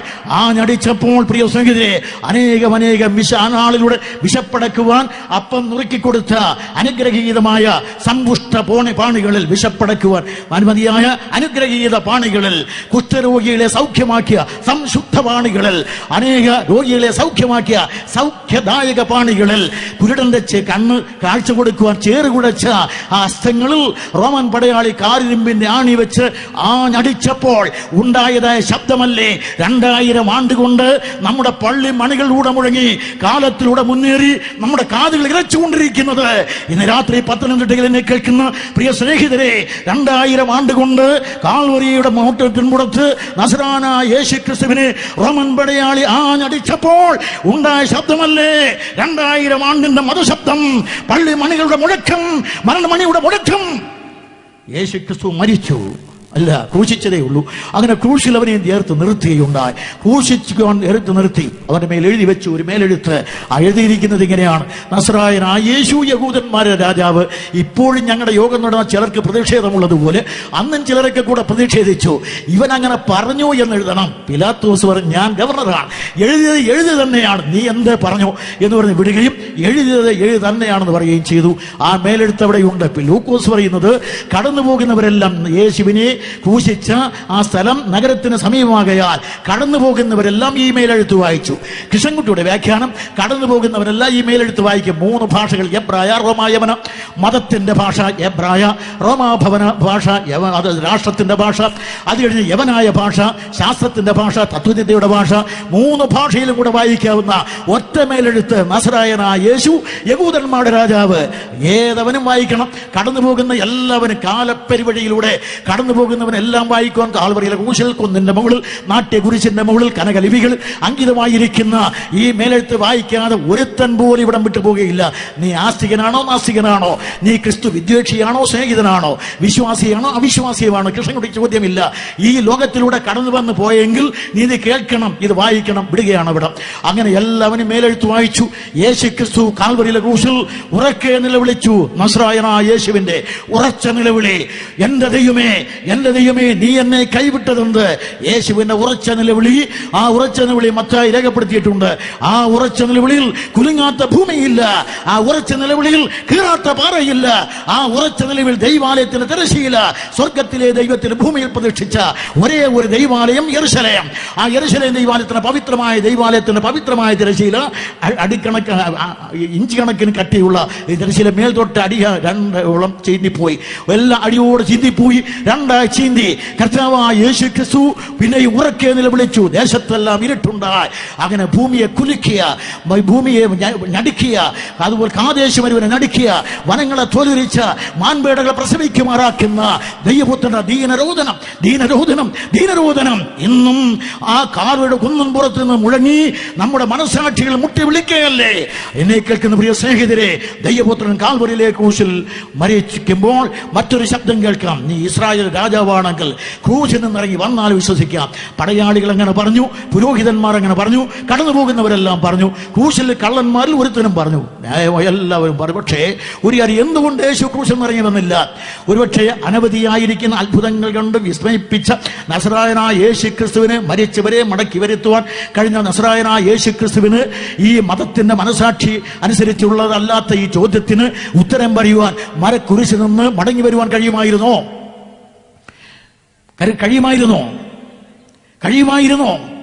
കഴിയുമായിരുന്നു. പക്ഷെ വന്നില്ല. എന്തുകൊണ്ട്? വില്യം ബൂത്ത് അതിന് മറുപടി പറഞ്ഞു: അല്ലയോ നസ്രായനായ യേശുവേ, അവിടുന്ന് ക്രൂശിൽ നിന്നിറങ്ങി വരാത്തത് കൊണ്ട് ഞങ്ങൾ അങ്ങേ വിശ്വസിക്കുന്നു. അതുകൊണ്ടാണ് ഞങ്ങൾ വിശ്വസിക്കുന്നത്. അന്ന് നസ്രായനായ യേശു ക്രൂശിൽ നിന്ന് ഇറങ്ങി വന്നിരുന്നെങ്കിൽ ലോകരക്ഷ സാധിക്കയില്ല. അപ്പോൾ ഞാൻ പറഞ്ഞില്ല, എന്തുകൊണ്ട് യേശു മരിക്കണം? ഇവിടെ അല്പം വിശദീകരണം. നസ്രായനായ യേശുവിനെ ഞാൻ ക്രൂശിൽ തന്നെ ഇട്ടിരിക്കുകയാണ്. അപ്പോൾ യേശു ക്രിസ്തു അതിഭയാനകമായ അന്ധകാരത്തിൽ കിടക്കുകയാണ്. അങ്ങനെ ലോകത്തെല്ലാം ഇരുട്ടുണ്ടായി. ലോകത്തിന്റെ വെളിച്ചമെന്ന് അരുളി ചെയ്ത കാലത്തിന്റെ കതിരവനായ കർത്താവായ യേശു അന്ധതമസിൽ ആപതിച്ചിരിക്കുകയാണ്. മാത്രമല്ല, ഇപ്പോൾ നമ്മുടെ കർത്താവായ യേശു ക്രിസ്തു മരണത്തിന് വേണ്ടി ആസന്നമായിരിക്കുക. ഈ സമയത്താണ് പാപത്തിന്റെ ശമ്പളമായ മരണം മനുഷ്യവർഗം ഒന്നടങ്കം നരകത്തിലേക്ക് നിവേദിക്കുവാനുള്ള ആ നിർണായകമായ നിമിഷം, ആ തക്ക സമയം. 2 വാക്കുകൾ ഞാൻ ഇവിടെ ഉപയോഗിക്കുന്നു ബൈബിളിൽ നിന്ന്. റോമർക്കെഴുതിയ ലേഖനം 5-ാം അധ്യായത്തിന്റെ 8-ാമത്തെ വാക്യം, തക്ക സമയത്ത് അഭക്തർക്ക് വേണ്ടി ക്രിസ്തു മരിക്കയാൽ. പിന്നീട് റോമാ റോമാലേഖനം 3-ാം അധ്യായം 25 കഴിഞ്ഞ് 26-ാം വാക്യത്തിന് ഇടയ്ക്ക് പ്രത്യേകം എടുത്തു പറയുന്ന തക്ക സമയം, കർത്താവായ യേശുക്രിസ്തു മരിച്ച തക്ക സമയം, നീതിമാനായ ദൈവം മനുഷ്യവർഗത്തെ ഒന്നടങ്കം ന്യായം വിധിച്ച് ഇന്നലെ നിങ്ങൾ കേട്ടതുപോലെ ഭയാനകമായ ന്യായവിധിയുടെ പരിണിത ഫലമായി നിത്യമായ നരകത്തിലേക്ക് പറഞ്ഞേക്കുവാനുള്ള ആ നരകവിധി പ്രഖ്യാപിക്കേണ്ട നിർണായകമായ തക്ക സമയത്ത് പാപികളായ മനുഷ്യരായ നമ്മോട്, ബലഹീനരായ ശത്രുക്കളായ അഭക്തരായ ബലഹീനരായ നമ്മോട് മഹാദൈവത്തിന് തോന്നിയ മനസ്സലിവ് നമ്മുടെ മേൽ കൃപയായി ചൊരിഞ്ഞ തക്ക സമയത്ത് കർത്താവായ യേശുക്രിസ്തു അഭക്തർക്ക് വേണ്ടി മരിച്ചിരിക്കുന്നു. തക്ക സമയത്ത് കർത്താവായ യേശുക്രിസ്തു മരിച്ച് മനുഷ്യവർഗത്തിന്റെ പാപത്തിന്റെ പരിഹാരം, ദൈവനീതി പ്രഖ്യാപിക്കുന്നു. പാപി മരിക്കണം, ദൈവസ്നേഹം, പാപിയെ രക്ഷിക്കണം, അതിനുള്ള ഉപാധി പാപി മരിക്കണം, ദൈവനീതി, പാപിയെ രക്ഷിക്കണം, ദൈവസ്നേഹം. അങ്ങനെ സ്നേഹവും നീതിയും തമ്മിൽ കാൽവരിയിൽ ക്രൂശിൽ അഭിമുഖം. ദൈവത്തിന് അനുഗ്രഹീത സ്വഭാവമായ സ്നേഹവും ദൈവത്തിന് നീതിയുടെ നിർഭരമായിരിക്കുന്ന നീതിയും നമ്മൾ നടത്തിയ സംവാദം. ഒടുവിലായി ദൈവനീതി പറഞ്ഞ മരണം കൊടുക്കുവാൻ. ഇതാണ് പണ്ട് ചോദിച്ച ചോദ്യം, മനുഷ്യൻ മരിച്ചാൽ വീണ്ടും ജീവിക്കുമോ? യേശുക്രിസ്തു മറുപടി പറഞ്ഞു, ഞാൻ വന്നത് അതിനു വേണ്ടിയാണ്. മനുഷ്യപുത്രൻ മനുഷ്യപുത്രൻ എന്നല്ല, ദൈവപുത്രൻ. ഇനി മനുഷ്യപുത്രന്റെ ശബ്ദം കല്ലറകളുള്ളവരെല്ലാം കേൾക്കും, കല്ലറകളുള്ളവരെല്ലാം മനുഷ്യപുത്രന്റെ ശബ്ദം കേൾക്കുകയും കേൾക്കുന്നവരെല്ലാം ജീവിക്കുകയും ചെയ്യും. ചിലർ നിത്യലജ്ജയ്ക്കായും ചിലർ നിത്യജീവനായും എഴുന്നേറ്റ് വരും. മരിച്ചാൽ ജീവിക്കുമോ? യേശുക്രിസ്തു പറഞ്ഞു. രണ്ടാമത്തെ ചോദ്യം, ഇങ്ങനെയാൽ സഹോദരൻ ശവക്കുഴി കാണാതെ എന്നേക്കും ജീവിച്ചിരിക്കേണ്ടതിന് അവന് വീണ്ടെടുപ്പുകൾ കൊടുപ്പാൻ ആർക്ക് കഴിയും? ഒരു നാള് സാധ്യമല്ല ഗോരഖപുത്രന്മാർ. യേശുക്രിസ്തു പറഞ്ഞു അത് സാധ്യമാണ്. അത് സാധ്യമാക്കാൻ മനുഷ്യർക്ക് സാധ്യമല്ല, ദൈവത്തിന് സാധ്യം. ആ സാധ്യതമാക്കാനാണ് ഞാൻ വന്നത്. ഇത് പറഞ്ഞ കർത്താവ് അത് സാധ്യമെന്ന് മർക്കോസ് 10:45 പറഞ്ഞു. മനുഷ്യപുത്രൻ വന്നത് ശിശുവിടെ ചെയ്യിപ്പാനല്ല, ഇവിടെ ഒരു പള്ളിമന്ദിരം സ്ഥാപിക്കുവാനല്ല. മനുഷ്യപുത്രൻ വന്നത് എന്തിനു വേണ്ടിയാണ്? എല്ലാവർക്കും വേണ്ടി തന്നെത്താൻ തന്റെ ജീവനെ മറുവിലയായി കൊടുക്കുവാൻ. എന്ത് മറുവില കൊടുക്കും? യേശു പറഞ്ഞു അതിന് പറ്റിയതായ ജീവൻ ഈ മനുഷ്യവർഗത്തിനില്ലായകയാൽ ജീവസമ്പൂർണതയായ, ജീവനാഥാവായ, ജീവന്റെ പ്രദായകനായ, ജീവന്റെ സൃഷ്ടാവായ ഞാൻ തന്നെ യാഗമായി ദൈവനീതിയെ പ്രസാദിപ്പിക്കുകയാണ്. അങ്ങനെ വാൾ ഉണരുക. പണ്ട് പ്രഖ്യാപിച്ചതാണ് വാളെ ഉണരുക, നീ വാളെ ഉണരുക. ആ വാള് ഉണരുകയുണ്ടായി, വെട്ടുക, വാൾ വെട്ടുകയുണ്ടായി. ദൈവപുത്രന്റെ കഴുത്തിൽ ആഞ്ഞു പതിച്ച നീതിയുടെ കഠോര ഖഡ്ഗം. അതാണ് യേശുക്രിസ്തു ഉറക്ക നിലവിളിക്കുവാൻ കാരണം. അങ്ങനെ ക്രിസ്തു കാൽവരിയിലെ ക്രൂശിൽ മരിച്ച് ദൈവനീതിയെ പ്രസാദിപ്പിക്കുകയുണ്ടായി. ദൈവനീതിയെ പ്രസാദിപ്പിച്ച രക്ഷകനായതുകൊണ്ട് ഇവൻ രക്ഷിക്കുവാൻ കഴിയുന്നവരാണ്. വിശദീകരിക്കുന്നില്ല. ഇനി ഞാൻ ഏതാനും മിനിറ്റുകൾ കൊണ്ട് ഒരു പോയിന്റൂടെ പറയണം. അങ്ങനെ ക്രിസ്തു മരിച്ചു. ചരിത്രമനുസരിച്ച് നാം അറിയുന്നത് പോലെ AD 30 ഏപ്രിൽ മാസം 7-ാം തീയതി വെള്ളിയാഴ്ച ഏകദേശം 3:30 മണിയായപ്പോൾ നമ്മുടെ കർത്താവായ യേശുക്രിസ്തു കാൽവരിയിലെ ക്രൂശിൽ കള്ളരുടെ നടുവിൽ കാരിരുമ്പാണികളിൽ കതറി നിലവിളിച്ച് അവൻ ഉറക്കെ നിലവിളിച്ച് പ്രാണനെ വിടുകയുണ്ടായി. യേശു ഒടുവിലായി പറഞ്ഞ വാക്ക് നിവൃത്തിയായി. അല്ലയോ മതങ്ങളെ, മാനവ രക്ഷാകർമ്മത്തിൽ നിങ്ങൾ ഇതുവരെ അനുഷ്ഠിച്ചു വന്നിരുന്ന എല്ലാ കർമ്മങ്ങളും പരാജയപ്പെട്ടപ്പോൾ രക്ഷാകർമ്മം ഇതാ നിവൃത്തിയായി. യേശു പറഞ്ഞു നിവൃത്തിയായി. കർത്താവായ യേശുവിന്റെ പ്രഖ്യാപനം. റോമൻ പടയാളികൾ, റോമൻ കുറ്റവാളികൾ 2 പേരെ റോമൻ കൊലോസ്യത്തിൽ നിർത്തി ദ്വന്ദ്വയുദ്ധത്തിന് വിട്ടാൽ ഒരുത്തനെ കൊന്ന ശേഷം പരാജിതന്റെ നെഞ്ചത്ത് വിജയിയായവൻ കഠാര കുത്തിയിറക്കി ചോര പുരണ്ട കഠാര ആകാശത്തിൽ വീശിപ്പറയുന്ന വാക്ക് ടട്ടലസ്റ്റോയ്. നമ്മുടെ കർത്താവായ യേശുക്രിസ്തു മരണത്തെ തോൽപ്പിച്ച്, മരണാധീരായ സാജിനെ തോൽപ്പിച്ച്, തന്റെ മരണത്തെ തോൽപ്പിച്ച് വിജയിയായി പ്രഖ്യാപിച്ച് ടട്ടലസ്റ്റോയ്, നിവൃത്തിയായി. അതുപോലെ ഒരു കർഷകൻ അന്നത്തെ ലോകത്തിൽ വിശാലമായ വയലേലാകളിൽ ഗോതമ്പ് വിത്തെറിഞ്ഞ് പന്നികളെ ചവിട്ടിത്താഴ്ത്തിയിട്ട് കൊയ്ത് കളപ്പുരയിൽ ചേർത്തിട്ട് പറയുന്ന വാക്ക് നിവൃത്തിയായി. നിവൃത്തിയായ കർഷകന്റെ വാക്ക് ലോകത്തിൽ സ്വർഗത്തിലെ ഗോതമ്പ് മണിയായ കർത്താവായ യേശുക്രിസ്തു സ്വർഗത്തിലെ ജീവന്റെ വിത്ത് ഭൂമിയുടെ വയലേലാകളിൽ വീശി വിതച്ച് അനേകമായിരം കതിർക്കറ്റുകൾ അനന്തതയിൽ ചേർക്കുന്ന കളപ്പുരയിൽ ചേർക്കുന്ന കാഴ്ച ദൂരവേ കണ്ടുകൊണ്ട് പറഞ്ഞ വാക്കാണ് നിവൃത്തിയായി. ഇതുപോലെ വിശദീകരിച്ചാൽ 1, 2, 3, 4, 5, 6 പറയാൻ കീശ അട്ടിയായി കിടപ്പുണ്ട്. പക്ഷേ സമയമില്ലല്ലോ, അത് ഞാൻ വിട്ടുകളയാം. അങ്ങനെ കർത്താവായ യേശുക്രിസ്തു കാൽവരിയിലെ ക്രൂശിൽ മരിച്ച് മനുഷ്യവർഗത്തിന്റെ പാപത്തിന്റെ പരിഹാരത്തിന് വേണ്ടി അവർ എന്നേക്കുമായി യജ്ഞമായി തീർന്നു. ഇവിടെ അന്ന് വരെ അനുഷ്ഠിച്ച സമസ്ത യജ്ഞങ്ങൾക്കും പരിഹാരമായി. അല്ലെങ്കിൽ മാനവയജ്ഞങ്ങൾക്ക് വിലയുണ്ടാകുന്നത് എങ്ങനെ? നൂറ്റാണ്ടുകൾ കൊണ്ട്, പുരുഷാന്തരങ്ങൾ കൊണ്ട് മനുഷ്യവർഗം പാപത്തിന്റെ പരിഹാരത്തിന് വേണ്ടി അർപ്പിച്ച ഈ യജ്ഞങ്ങളെല്ലാം പരാജയമായിരുന്നു. പക്ഷേ ആ യജ്ഞങ്ങൾക്കെല്ലാം ജീവൻ വയ്ക്കണമെങ്കിൽ യേശുക്രിസ്തു സാക്ഷി സാക്ഷാൽ ഈശ്വര മേഷശാവകം, അവൻ യജ്ഞമാക്കപ്പെടണം. അതുകൊണ്ടാണ് യോഹന്നാൻ വിളിച്ചു പറയും, ഇതാ ലോകത്തിന്റെ പാപം ചുമക്കുന്ന ദൈവത്തിന്റെ കുഞ്ഞാട്. യഹൂദന്റെ കുഞ്ഞാടെന്ന് പറഞ്ഞിട്ടില്ല, ലോകത്തിന്റെ പാപം ചുമക്കുന്ന ദൈവത്തിന്റെ കുഞ്ഞാട് ഇപ്പോൾ മനുഷ്യവർഗത്തിന്റെ പാപത്തിന്റെ പരിഹാരത്തിന് യാഗമായി തീർന്നു. ഇവിടെ മറ്റൊരു വിരോധാഭാസം. യേശുക്രിസ്തുവിന്റെ മരണം ശബ്ദം, അതായത് ശാപകരം, ഭോഷത്വം, ബലഹീനം. മറുവശത്ത് ഈ മരണം യാഗം എന്നാണ് വിശേഷിപ്പിച്ചത്. സമത്വം മൃഗ പിടിച്ചുകൊള്ളാതെ മനുഷ്യനായി, മനുഷ്യ സാദൃശ്യത്തിലായി, വേഷത്തിൽ മനുഷ്യനായി ദാസരൂപമെടുത്ത് മരണത്തോളം, ക്രൂശിലെ മരണത്തോളം തന്നെത്താൻ ഒഴിച്ച്, ഇവിടെയാണ് കർത്താവായ യേശുക്രിസ്തുവിന്റെ മനുഷ്യത്വത്തിന്റെ ഏറ്റവും വലിയ പരാജയം. അവൻ ദൈവമാണ് എങ്കിലും മനുഷ്യനായി വന്ന് പാപം ചുമന്ന് മരണം വരിച്ചപ്പോൾ പരാജയമല്ലേ? അപ്പോൾ എബ്രായ ലേഖനകാരൻ പറഞ്ഞത് ഇങ്ങനെയാണ്, എങ്കിലും എന്ന് പറഞ്ഞാൽ ദൂതന്മാരെക്കാൾ ശ്രേഷ്ഠനാണ് യേശുക്രിസ്തു എങ്കിലും, പ്രവാചകന്മാരെക്കാൾ വലിയവനാണ് യേശുക്രിസ്തു എങ്കിലും, മഹാപുരോഹിതന്മാരെക്കാൾ ശ്രേഷ്ഠനാണ് യേശുക്രിസ്തു എങ്കിലും, യാഗങ്ങളെക്കാൾ ശ്രേഷ്ഠമാണ് ക്രിസ്തു യജ്ഞം എങ്കിലും, ദൈവാലയത്തെക്കാൾ ശ്രേഷ്ഠമാണ് ക്രിസ്തു എങ്കിലും, വേണ്ട പഴയ നിയമത്തേക്കാൾ ശ്രേഷ്ഠമാണ് പുതിയ നിയമം എങ്കിലും ദൈവകൃപയാൽ എല്ലാവർക്കും വേണ്ടി മരണം ആസ്വദിപ്പാൻ ദൂതന്മാരിൽ ആത്മൂർ താഴ്ച വന്ന യേശു അങ്ങനെ താഴ്ച അനുഭവിച്ചപ്പോൾ ക്രിസ്തു മനുഷ്യ സാദൃശ്യത്തിലായി നമുക്ക് വേണ്ടി മരിച്ചു. ഇതിന് തുല്യം മഹത്തായ ത്യാഗം എവിടെ? ചരിത്രത്തോട് ഞാൻ ചോദിക്കുന്നു, ഇതിന് തുല്യമായ ത്യാഗം എവിടെ? അവിടെ പ്രിയസ്നേഹിതരെ, കർത്താവായ യേശു ക്രിസ്തു കാൽവരിയിലെ ക്രൂശിൽ ജീവത്യാഗം ചെയ്തു.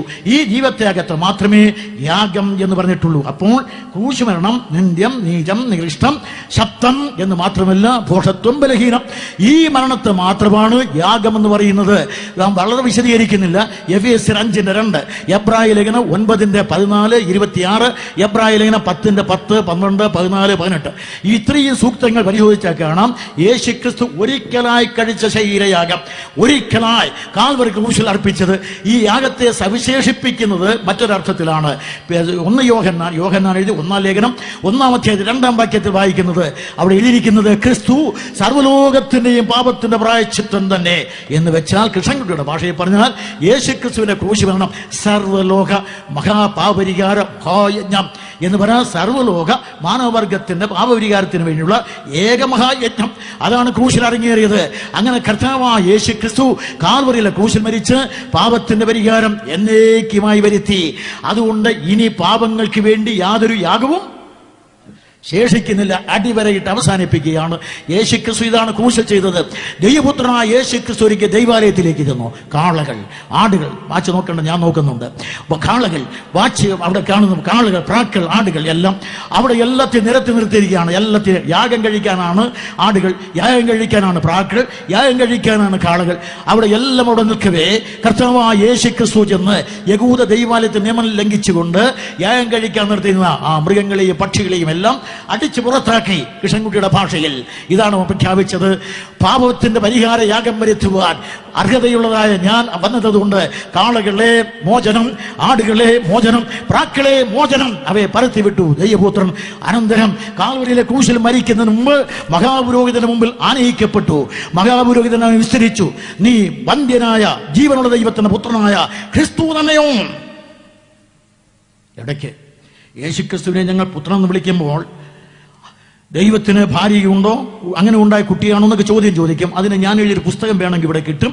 മുഹമ്മദിന്റെ മതവും യേശുക്രിസ്തുവിന്റെ മാർഗവും എന്നാണ് പുസ്തകത്തിന്റെ പേര്. വായിച്ചിട്ട് മറുപടി പറയാം. അവിടെ പ്രിയ സഹോദരന്മാരെ, കർത്താവായ യേശുക്രിസ്തു അവൻ മനുഷ്യവർഗത്തിന്റെ പാപത്തിന്റെ പരിഹാരം വരുത്തുവാൻ വന്നു എന്ന് പ്രഖ്യാപിച്ചു. ഇപ്പോൾ അവൻ വിസ്തരിച്ച ഗവർണർ പിലാത്തോസിന്റെ ചോദ്യം, നീ വന്ധ്യവനായ ജീവനുള്ള ദൈവത്തിന്റെ പുത്രനായ ക്രിസ്തു തന്നെയോ? ഞാൻ നോക്കട്ടെ എന്നൊന്നും പറഞ്ഞില്ല, ആലോചിക്കട്ടെ എന്നല്ല, ഞാനാകുന്നു. ഈ ശബ്ദത്തിന് ഏകദേശം 1400 വർഷത്തെ പഴക്കമുണ്ട്. വിശദീകരിക്കാൻ സമയം പോരാ. ഞാനാകുന്നു. യേശുക്രിസ്തു പ്രഖ്യാപിച്ചു ആ പഴയ നിയമത്തിന്റെ പ്രതിധ്വനിയെ, ഞാൻ ആകുന്നു. കർത്താവായ യേശു. അപ്പോൾ മഹാപുരോഹിതൻ ഇവ ദൈവദൂഷണം പറഞ്ഞ് കേട്ടുവല്ലോ. ഉടനെ മഹാപുരോഹിതൻ വസ്ത്രം കീറി. ബൈബിളിൽ യഹൂദന്മാരുടെ നിയമാവലിയിൽ ലേവ്യ പുസ്തകത്തിലും പറഞ്ഞിരിക്കുന്നത്, തലയിൽ അഭിഷേക തൈലം ഒഴിക്കപ്പെട്ട മഹാപുരോഹിതൻ, ജെയിംസ് ഇവിടെ ഇല്ലേ, വസ്ത്രം കീറരുത്, തലമുടി പിച്ചിപ്പരികെ മഹാപുരോഹിതൻ, സാക്ഷാൽ ആ വർഷത്തെ മഹാപുരോഹിതനായ കയഫാസ്, ജനത്തിന് വേണ്ടി ഒരുത്തൻ മരിക്കണമെന്ന് ക്രിസ്തുവിന്റെ മരണത്തെക്കുറിച്ച് പ്രഖ്യാപിച്ച കയഫാസ്, ഇപ്പോൾ അവൻ പറയുകയാണ്, നീയാണ് യഥാർത്ഥത്തിൽ മഹാപുരോഹിതൻ, ഞാനിതാ സ്ഥാനമൊഴിയുന്നു എന്നാണ് കൃഷ്ണൻകുട്ടിയുടെ വ്യാഖ്യാനം. ആവേശം കൊണ്ട് ചെയ്തു പോയതാണ്. അതുകൊണ്ട് ഇതാ ഞാൻ സ്ഥാനമൊഴിയുന്നു. അല്പം കൂടെ വ്യാഖ്യാനിച്ചാൽ ഇസ്രായേലിന്റെ തലക്കനമെന്ന പൗരോഹിത്യ പരമ്പര, ആ ലേവ്യ പൗരോഹിത്യ പരമ്പരയിൽ ഒടുവിലായി വന്ന കയഫാസ് ന്യായപ്രമാണ യുഗ കവാടം തുറന്നത് കയഫാസിന്റെ ആസ്ഥാനത്തിലെ അരമനയിലൂടെ പുറത്തിരിക്കുക, ആസ്ഥാനത്തിരിക്കുന്ന അദ്ദേഹം. മറുവശത്ത് കൃപായുഗത്തിന്റെ കവാടം തുറന്നു വന്ന കർത്താവായ യേശു ക്രിസ്തു. രണ്ട് മഹാപുരോഹിതന്മാർ പരസ്പരം. അപ്പോൾ ഒരുത്തൻ മറ്റൊരുത്തനോട്, നീയാണോ വാസ്തവത്തിൽ ദൈവനുള്ള ദൈവത്തിന്റെ പുത്രൻ? ഞാൻ ആകുന്നു, എന്നാൽ ഇതാ സ്ഥാനം ഒഴിയുന്നു എന്ന് എന്റെ വ്യാഖ്യാനം. അല്ല, അങ്ങനെ അല്ലെന്ന് പറഞ്ഞ് വന്ന അതിന്റെ മറുപടി ഞാൻ അപ്പോൾ പറയാം. ഇപ്പോൾ ഇത്രയും പറഞ്ഞ് തൽക്കാലം വിടുകയാണ്. അങ്ങനെ മഹാപുരോഹിതൻ എന്നേക്കുമായി വസ്ത്രം കീറി പൗരോഹിത്യത്തിന് അടിവര കുറിച്ചു. അത് കഴിഞ്ഞ് യേശു കാൽവരിയിലെ ക്രൂശിൽ മരിച്ചു. എവിടെ മഹാപുരോഹിതനുണ്ടോ അവിടെ ദൈവാലയമുണ്ട്, എവിടെ ദൈവാലയമുണ്ടോ അവിടെ പുരോഹിതനുണ്ട്. ഇപ്പോൾ യേശു ക്രിസ്തു കാൽവരിയിലെ ക്രൂശിൽ മരിച്ചപ്പോൾ ദൈവാലയത്തിന്റെ തിരശീലയും എന്ന് വെച്ചാൽ കൃപാസനത്തെയും ഇങ്ങേ വശത്തുള്ള പ്രാകാരത്തെയും വിശുദ്ധ സ്ഥലത്തെയും മറച്ചിരിക്കുന്ന തിരശീലയുണ്ടല്ലോ, അത് രണ്ടായി കീറിപ്പോയി. രണ്ടായി കീറിയപ്പോൾ കൃപാസനം വരെ ദൃശ്യം. അങ്ങനെ കർത്താവായ യേശു പറഞ്ഞു, ഇനി മതം വേണ്ട. അഖിലാണ്ടത്തിന്റെ ഉടയവനായ ദൈവം നമ്മുടെ കർത്താവായ യേശു ക്രിസ്തുവിന്റെ മരണത്തെ കണ്ടുകൊണ്ട് ഒടുവിലായി പ്രഖ്യാപിച്ചു, മതങ്ങളെ വിട, ഇനി മതങ്ങൾ വേണ്ട. അഖില ലോക ജനത കൂടിയും അഖിലമായ മതത്തിനും അടിവരയിട്ട് അറിഞ്ഞു കുറിച്ച സംഭവമാണ് മഹാപുരോഹിതന്റെ വസ്ത്രം കീറലും അതോടൊപ്പം ദൈവാലയത്തിലെ ദേശീയയുടെ കീന്തലും. രണ്ടും കഴിഞ്ഞു. ഇപ്പോൾ ഫ്രഞ്ചിലെ യുക്തിവാദിയായ ഞാൻ പറഞ്ഞ വാക്കുകൾ ഇങ്ങനെയാണ്, അല്ലയോ നസ്രായനായ യേശുവേ, അങ്ങ് ലോകത്തിലേക്ക് വന്നു, ഞങ്ങൾ അങ്ങയെ ക്രൂശിച്ചു. അല്ലയോ നസ്രായനായ യേശുവേ, അങ്ങ് ഞങ്ങൾക്ക് വേണ്ടി ക്രൂശിൽ മരിച്ചു. അങ്ങ് ക്രൂശിൽ മരിച്ചപ്പോൾ ദൈവാലയത്തിലെ തിരശീല രണ്ടായി ചീന്തി. അല്ലയോ നസ്രായനായ യേശുവേ, ദൈവത്തെയും മനുഷ്യനെയും വേർതിരിച്ച ആ തിരശീല എന്നേക്കുമായി ചീന്തിപ്പോയി. അല്ലയോ നസ്രായനായ യേശുവേ, മേലാൽ അങ്ങയെയും ദൈവത്തെയും വേർതിരിക്കുവാൻ ഞങ്ങൾക്കൊരിക്കലും കഴിയില്ല. അങ്ങനെയാണെങ്കിൽ ആ വാക്ക് കടമെടുത്ത് ഞാൻ പറയട്ടെ, ദൈവപുത്രനായ യേശു ക്രിസ്തു മനുഷ്യവർഗത്തിനെ രക്ഷിക്കുവാൻ വന്ന ഏകരക്ഷകൻ പാപത്തിന്റെ പരിഹാര യാഗമായി ക്രൂശിൽ മരിച്ചു. ക്രിസ്തുവിന്റെ കഥ ഇവിടെ അവസാനിക്കുന്നില്ല. ക്രൂശിൽ മരിച്ചു. ഇനി ഞാൻ ശേഷിക്കുന്ന മിനിറ്റുകൾ കൊണ്ട് ഏതാനും വാക്കുകളിലൂടെ ഇത് സംബന്ധിച്ച് വിശദീകരിക്കും. ക്രിസ്തു ജീവിച്ചിരിക്കുന്ന ക്രിസ്തുവിനേക്കാൾ കൂടുതൽ ശക്തനായത് മരിച്ച ക്രിസ്തുവാണ്. ക്രിസ്തു മരിച്ചു. മരിച്ച ക്രിസ്തുവിനെ അവർ ഇറക്കി, ക്രൂശിൽ നിന്ന് ഇറക്കി കർത്താവായ യേശു ക്രിസ്തുവിനെ സംസ്കരിക്കുകയുണ്ടായി. അവിടെ എഴുതിയിരിക്കുന്ന വാക്കുകളെല്ലാം വിശദീകരിക്കാൻ നിർത്തിയില്ല. കർത്താവിനെ സംസ്കരിച്ചത് കീറിപ്പറഞ്ഞ ശരീരം എന്ന് പറഞ്ഞാൽ റോമൻ പടയാളികൾ അടിച്ച് കീറിപ്പറഞ്ഞ ശരീരം, അതിന് രക്തവും വെള്ളവും ഒഴുകി ഇങ്ങനെ തീരാറായപ്പോഴാണ് ഇറക്കി വെച്ചത്. ആ ശരീരത്തിൽ 100 റാത്തൽ സുഗന്ധക്കൂട്ട്.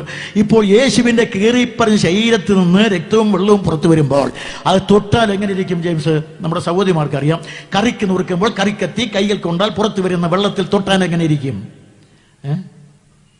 പശ പോലെ ഇരിക്കും. ഇപ്പോൾ ഈ സുഗന്ധക്കൂട്ടിടിച്ചെടുത്താൽ എങ്ങനെ ഇരിക്കും? എനിക്ക് ഇത് പരിചയമുണ്ട്. സുഗന്ധക്കൂട്ടിടിച്ച് എൻ്റെ അച്ഛൻ കളവൊക്കെ ഉണ്ടാക്കണം, അതെനിക്കറിയാം. അതുകൊണ്ട് അതും എനിക്കറിയാം. അപ്പോൾ അതും തൊട്ടാൽ പശ പോലെ ഇരിക്കും. അതുകൊണ്ട് 100 രൂപ കുന്തിരിക്കും. അത് ഇതൊക്കെ ചേർത്ത് ഉണ്ടാക്കുന്നത് കൊണ്ട് ഇലവർങ്ങാദികളെല്ലാം ചേർത്ത് ഉണ്ടാക്കുന്നതാണ് കൂട്ട്. അതും തൊട്ടാൽ പശ പോലെ, രണ്ടും കൂടെ ചേർത്താൽ അതിപശ. ഇതിപ്പോൾ ലിനൻ തുണിയിൽ തേച്ച് പിടിപ്പിച്ച് കീറിപ്പറഞ്ഞ ശരീരത്തിൽ വലിച്ചു മുറുക്കി യേശുവിന്റെ യഹൂദന്മാരുടെ ശവമടക്കുന്ന മര്യാദ പ്രകാരമെന്ന് ചുരുങ്ങിയ വാചകത്തിൽ യോഹന്നാൻ അങ്ങനെ ക്രിസ്തുവിന്റെ ശരീരം വലിച്ച് മുറുക്കി വെച്ച് കെട്ടി ഇപ്പോൾ ഒരുക്കിയിരിക്കുകയാണ് ശവസംസ്കാരത്തിന്. ഒന്ന്, യേശു ക്രിസ്തുവിനെ ഒരുക്കിയിരിക്കുന്ന ശരീരം അവന് യഹൂദന്മാരുടെ ശവമടക്കുന്ന മര്യാദ പ്രകാരം ഒരു തരം എംബാൻ ചെയ്ത്. 2, അവനെ അടക്കിയത് ഒറ്റ പാറയിൽ വെട്ടിയുണ്ടാക്കിയ ഒറ്റ കല്ലറയിൽ. ഒരു വാതിൽ മാത്രമേ ഉള്ളൂ. ആ കല്ലറ അരിമത്തിയിലെ യോസെപ്പിന്റെ കല്ലറ, ഒരേ ഒരു പാറ. ആ ഒരേ ഒരു പാറയിൽ ഒരേ ഒരു വാതിൽ. ആ പാറയിലാണ് ഇപ്പോൾ തുറന്ന കല്ലറയിൽ, ഒരു വാതിലുള്ള കല്ലറയിലാണ് യേശുവിനെ വെച്ചത്. യേശു ഒന്ന് അകത്തിരുന്ന് ഉയർത്താൽ രക്ഷപ്പെടാൻ ഒക്കെയില്ല. വരിഞ്ഞു മുറിക്കുക ഈ ശീലയുടെ കവചം, അത് യേശുവിനെ പുറത്തു വരാൻ അനുവദിക്കുകയില്ല. അത് ശക്തമായ കവചമായി മാറുകയാണ്. 2, ഈ ഒറ്റപ്പാറയിൽ വെട്ടിയിരിക്കുന്ന കല്ലറ, അതിനകത്ത് വെച്ചിട്ട് പിന്നെ മത്തായി പറഞ്ഞിരിക്കുന്നത് ഒരു കല്ലുരുട്ടി വെച്ചു എന്നാണ്. ഞാൻ ബൈബിൾ മാത്രമല്ല വായിക്കുന്നത്, ഇത് തേടിപ്പിടിച്ച് എവിടെയെങ്കിലും ചരിത്രാംശം കിട്ടുമോ എന്നൊക്കെ തേടി വരുമ്പോൾ കിട്ടുന്നതാണ്. അപ്പോൾ ഇവിടെ കല്ലുരുട്ടി വെച്ചു എന്ന് പറഞ്ഞാൽ ചുമ്മാതെ ഉരുട്ടി വെച്ചു എന്നല്ല. ഈ കല്ലറയുടെ മുമ്പിൽ ഇപ്പോൾ സ്ഥലം ലാഭിക്കാൻ നമ്മൾ ഉണ്ടാക്കുന്ന അലമാരയിൽ റെയിൽ ഉണ്ടാക്കി ഇങ്ങനെ വലിച്ചു നീക്കുമല്ലോ, ഗ്ലാസും മറ്റും. ഇതുപോലെ ഇതിന്റെ മുമ്പിൽ മുമ്പിൽ, ഈ കല്ലറയുടെ മുമ്പിൽ പ്രത്യേകമായി സംവിധാനം ചെയ്ത ഒരു കൽക്കഥക് ഉരുട്ടിക്കൊണ്ടുവന്ന് വയ്ക്കാനുള്ള സംവിധാനം ഉണ്ടായിരുന്നു. കൽക്കഥ ഉരുട്ടി വെച്ച കാര്യമാണ്, കല്ലുരുട്ടി വെച്ചു എന്ന് ചുരുങ്ങിയ വാക്കിൽ മത്തായി പറഞ്ഞത്. അങ്ങനെ ഒരു കല്ലുരുട്ടി വെച്ചു. 600 പൗണ്ട് ഭാരമുള്ള കല്ലെന്ന് പുരാവസ്തു ഗവേഷണം. അപ്പോൾ ചുരുക്കി പറഞ്ഞാൽ കല്ല് ഉരുട്ടി വെച്ച് പ്രത്യേക സംവിധാനം ചെയ്യപ്പെട്ട കലയുടെ ആ കട്ടള വെട്ടിൽ ഈ കഥയിട്ടാൽ തുറക്കാൻ ശില്പി തന്നെ വരണം. അങ്ങനെ സംവിധാനം ചെയ്തു. അന്ന് വെള്ളിയാഴ്ചയാണ്. വെള്ളിയാഴ്ച യേശുക്രിസ്തുവിനെ കൊന്നു, ക്രൂശിച്ച് ക്രൂന്നിട്ട് ഇപ്പോൾ സംസ്കരിച്ചു, ഇപ്പോൾ കല്ലറയിൽ വെച്ചു. യഹൂദന്മാരുടെ വലിയ ശബത്താണ് പിറ്റേ ദിവസം. അതുകൊണ്ട് യഹൂദന്മാരെല്ലാം പെട്ടെന്ന് പെസഹ കഴിക്കാനായി പോയി. യേശു തലേ ദിവസം പെസഹ കഴിച്ചു. അത് പരീശന്മാരുടെ ക്രമപ്രകാരം, സദൂക്യരുടെ ക്രമപ്രകാരം അന്നാണ് പെസഹ. ആ പെസഹ ഭക്ഷണം കഴിക്കാൻ എല്ലാ പുരോഹിതന്മാരും കൂടെ അങ്ങോട്ട് എല്ലാവരും ചെന്ന് കുളിച്ചു. യേശുവിനെ കൊന്നു, കുഴിച്ചു മൂടി, കഥ കഴിച്ചു, സ്വൈരമായി ചെന്ന് കുളിച്ചു. കുളി കഴിഞ്ഞ് എല്ലാവരും കൂടെ തന്നെ എന്ത് ചെയ്യുന്നു ചോദിച്ചാൽ ഭക്ഷണം കഴിച്ചു. പെസഹ ഭക്ഷണം കഴിച്ചു. പെസഹ ഭക്ഷണം കഴിച്ചിട്ട് എല്ലാവരും പിറ്റേ ദിവസം വലിയ ശബത്തെന്നല്ലേ എഴുതിയിരിക്കുന്നത്. വലിയ ശബത്തായതുകൊണ്ട് ഒരുപാട് പണിയുണ്ട്. കൂറിന്റെ ക്രമപ്രകാരം 24 മഹാപുരോഹിതന്മാർ വളരെയേറെ പണിത്തിരക്കുള്ളത് കൊണ്ട് നേരത്തെ തന്നെ ഉറങ്ങാൻ പോയി. ഉറക്കം വരണ്ടേ? ഉറങ്ങാനങ്ങോട്ട് തുടങ്ങുമ്പോൾ കണ്ണുകളിൽ നിദ്രാദേവി നൃത്തം വയ്ക്കുമ്പോൾ കാതുകളിൽ മുടങ്ങുന്ന മറ്റൊരു ശബ്ദം, നിങ്ങൾ എന്നെ ക്രൂശിക്കും, ഞാനോ 3-ാം നാൾ ഉയർത്തെഴുന്നേൽക്കും, മൂന്നാം നാൾ ഉയർത്തെഴുന്നേൽക്കും യേശു പ്രഖ്യാപിച്ചു. ഈ ശബ്ദം കാതുകളിൽ മുടങ്ങുമ്പോൾ 24 മഹാപുരോഹിതന്മാർ മറിഞ്ഞു തിരിഞ്ഞ് ഉറക്കം വരികയില്ല. എല്ലാം കൂടെ എഴുന്നേറ്റ് നേരെ പിലാത്തോസിന്റെ അടുക്കൽ, പിലാത്തോസ് ഇവൻ ചതിയനാണ്, ജീവിച്ചിരുന്നപ്പോൾ പറഞ്ഞിട്ടുണ്ട് മരിച്ചാൽ ഉയർക്കുമെന്ന്. പിലാത്തോസ് ഇവനിപ്പോൾ ഇവന്റെ ശിഷ്യന്മാർ വരും, ശരീരം കട്ടുകൊണ്ടുപോകും, പിന്നെ ഉയർത്തെഴുന്നേറ്റ് കെട്ടുകഥയുണ്ടാക്കും, അത് വലിയ ചതിയായി തീരും പിലാത്തോസ്, അതുകൊണ്ട് ഇവനെ സൂക്ഷിക്കണം. പിലാത്തോസും പറഞ്ഞു യേശു ഉയർക്കരുത്, യേശു ഉയർത്താൽ എന്റെ വിധി തെറ്റെന്ന് വരും. 2, യേശു ക്രിസ്തു ഉയർത്താൽ വാസ്തവത്തിൽ യഹൂദന്മാരുടെ വിശ്വാസമല്ല പൊളിയുന്നത്, പരീശന്മാരുടെ വിശ്വാസം സ്ഥാപിക്കപ്പെടുകയാണ്, സദൂക്യരുടെ വിശ്വാസം പൊളിയുകയാണ്. ഒരൊറ്റ പരീശനെങ്കിലും പറഞ്ഞില്ല ഇത് വേണ്ട എന്ന്, ഞങ്ങളുടെ വിശ്വാസം പൊളിഞ്ഞാലും വേണ്ടില്ല, യേശു ഉയർക്കരുത്. നമ്മുടെ നാടൻ ഭാഷയിൽ പറഞ്ഞാൽ മകൻ ചത്താലും വേണ്ടില്ല, മരുമകളുടെ താലി അറ്റി കണ്ടാൽ മതി. യേശു ഉയർക്കാതിരിക്കണമെന്നാണ് പരീശന്മാരും. അവരും പറഞ്ഞു പിലാത്തോസ് ഇവനെ സൂക്ഷിക്കണമെന്ന്. അങ്ങനെ ക്രിസ്തുവിന്റെ കല്ലറ, ആ കല്ലറയ്ക്ക് ഇവരുടെ ആവശ്യപ്രകാരം പിലാത്തോസ് പറഞ്ഞത്, ഞാൻ കാവൽക്കൂട്ടത്തെ തരാം, നിങ്ങളാൽ ആവോളം കല്ലറ ഉറപ്പാക്കണം. ഞാൻ ബൈബിളിൽ ചറവറയൊന്നും വരയ്ക്കുകയില്ല, ഞാൻ ചില കുത്തിട്ടിട്ടുണ്ട്. അതിൽ നിങ്ങളാൽ ആവോളം, റോമൻ പടയാളികളെ നിങ്ങളാൽ ആവോളം, യഹൂദ മതത്തിന്റെ ദൈവാലയത്തിന്റെ കാവൽ പടയാളികളെ നിങ്ങളാൽ ആവോളം ആ കല്ലറ ഉറപ്പാക്കുവൻ. അങ്ങനെ പിലാത്തോസ് കാവൽക്കൂട്ടത്തെ തന്നു, കാവൽക്കൂട്ടത്തെ കൊടുത്തു. അങ്ങനെ 16 പേരടങ്ങിയതാണ് ഒരു റോമൻ സെക്യൂരിറ്റി ഗാർഡ്. ആ റോമൻ സെക്യൂരിറ്റി ഗാർഡാണ് യേശുവിന്റെ കല്ലറയിൽ കാവൽ നിൽക്കുന്നത്. അതിന് ബലം പോരെങ്കിൽ പിന്നെ ദൈവാലയത്തിന്റെ കാവൽ പടയാളികളും കൂടെ. ഒരു കാവൽ പടയാളി 6 അടിസ്ഥലം കാത്താൽ മതി. യേശുവിന്റെ കല്ലറയ്ക്ക് ചുറ്റും നിൽക്കുകയാണ്.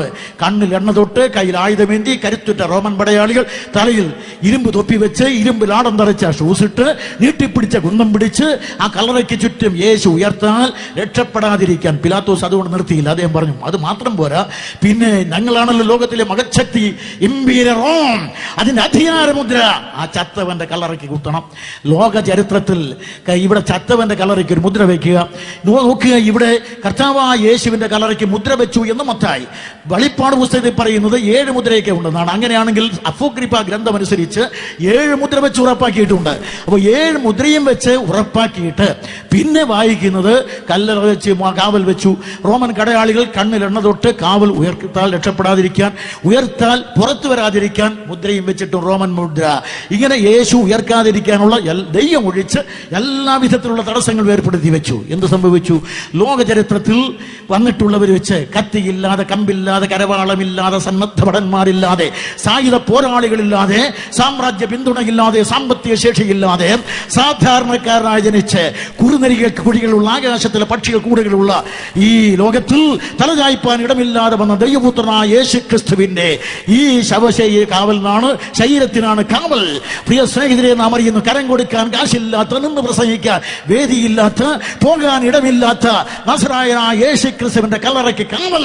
കാരണം അവന്റെ വാക്കിനെ ലോകം ഭയപ്പെടുകയാണ്. ഇപ്പോൾ ജീവിച്ചിരിക്കുന്ന ക്രിസ്തുവല്ല, ചത്ത ക്രിസ്തു ബലവാനാണ്.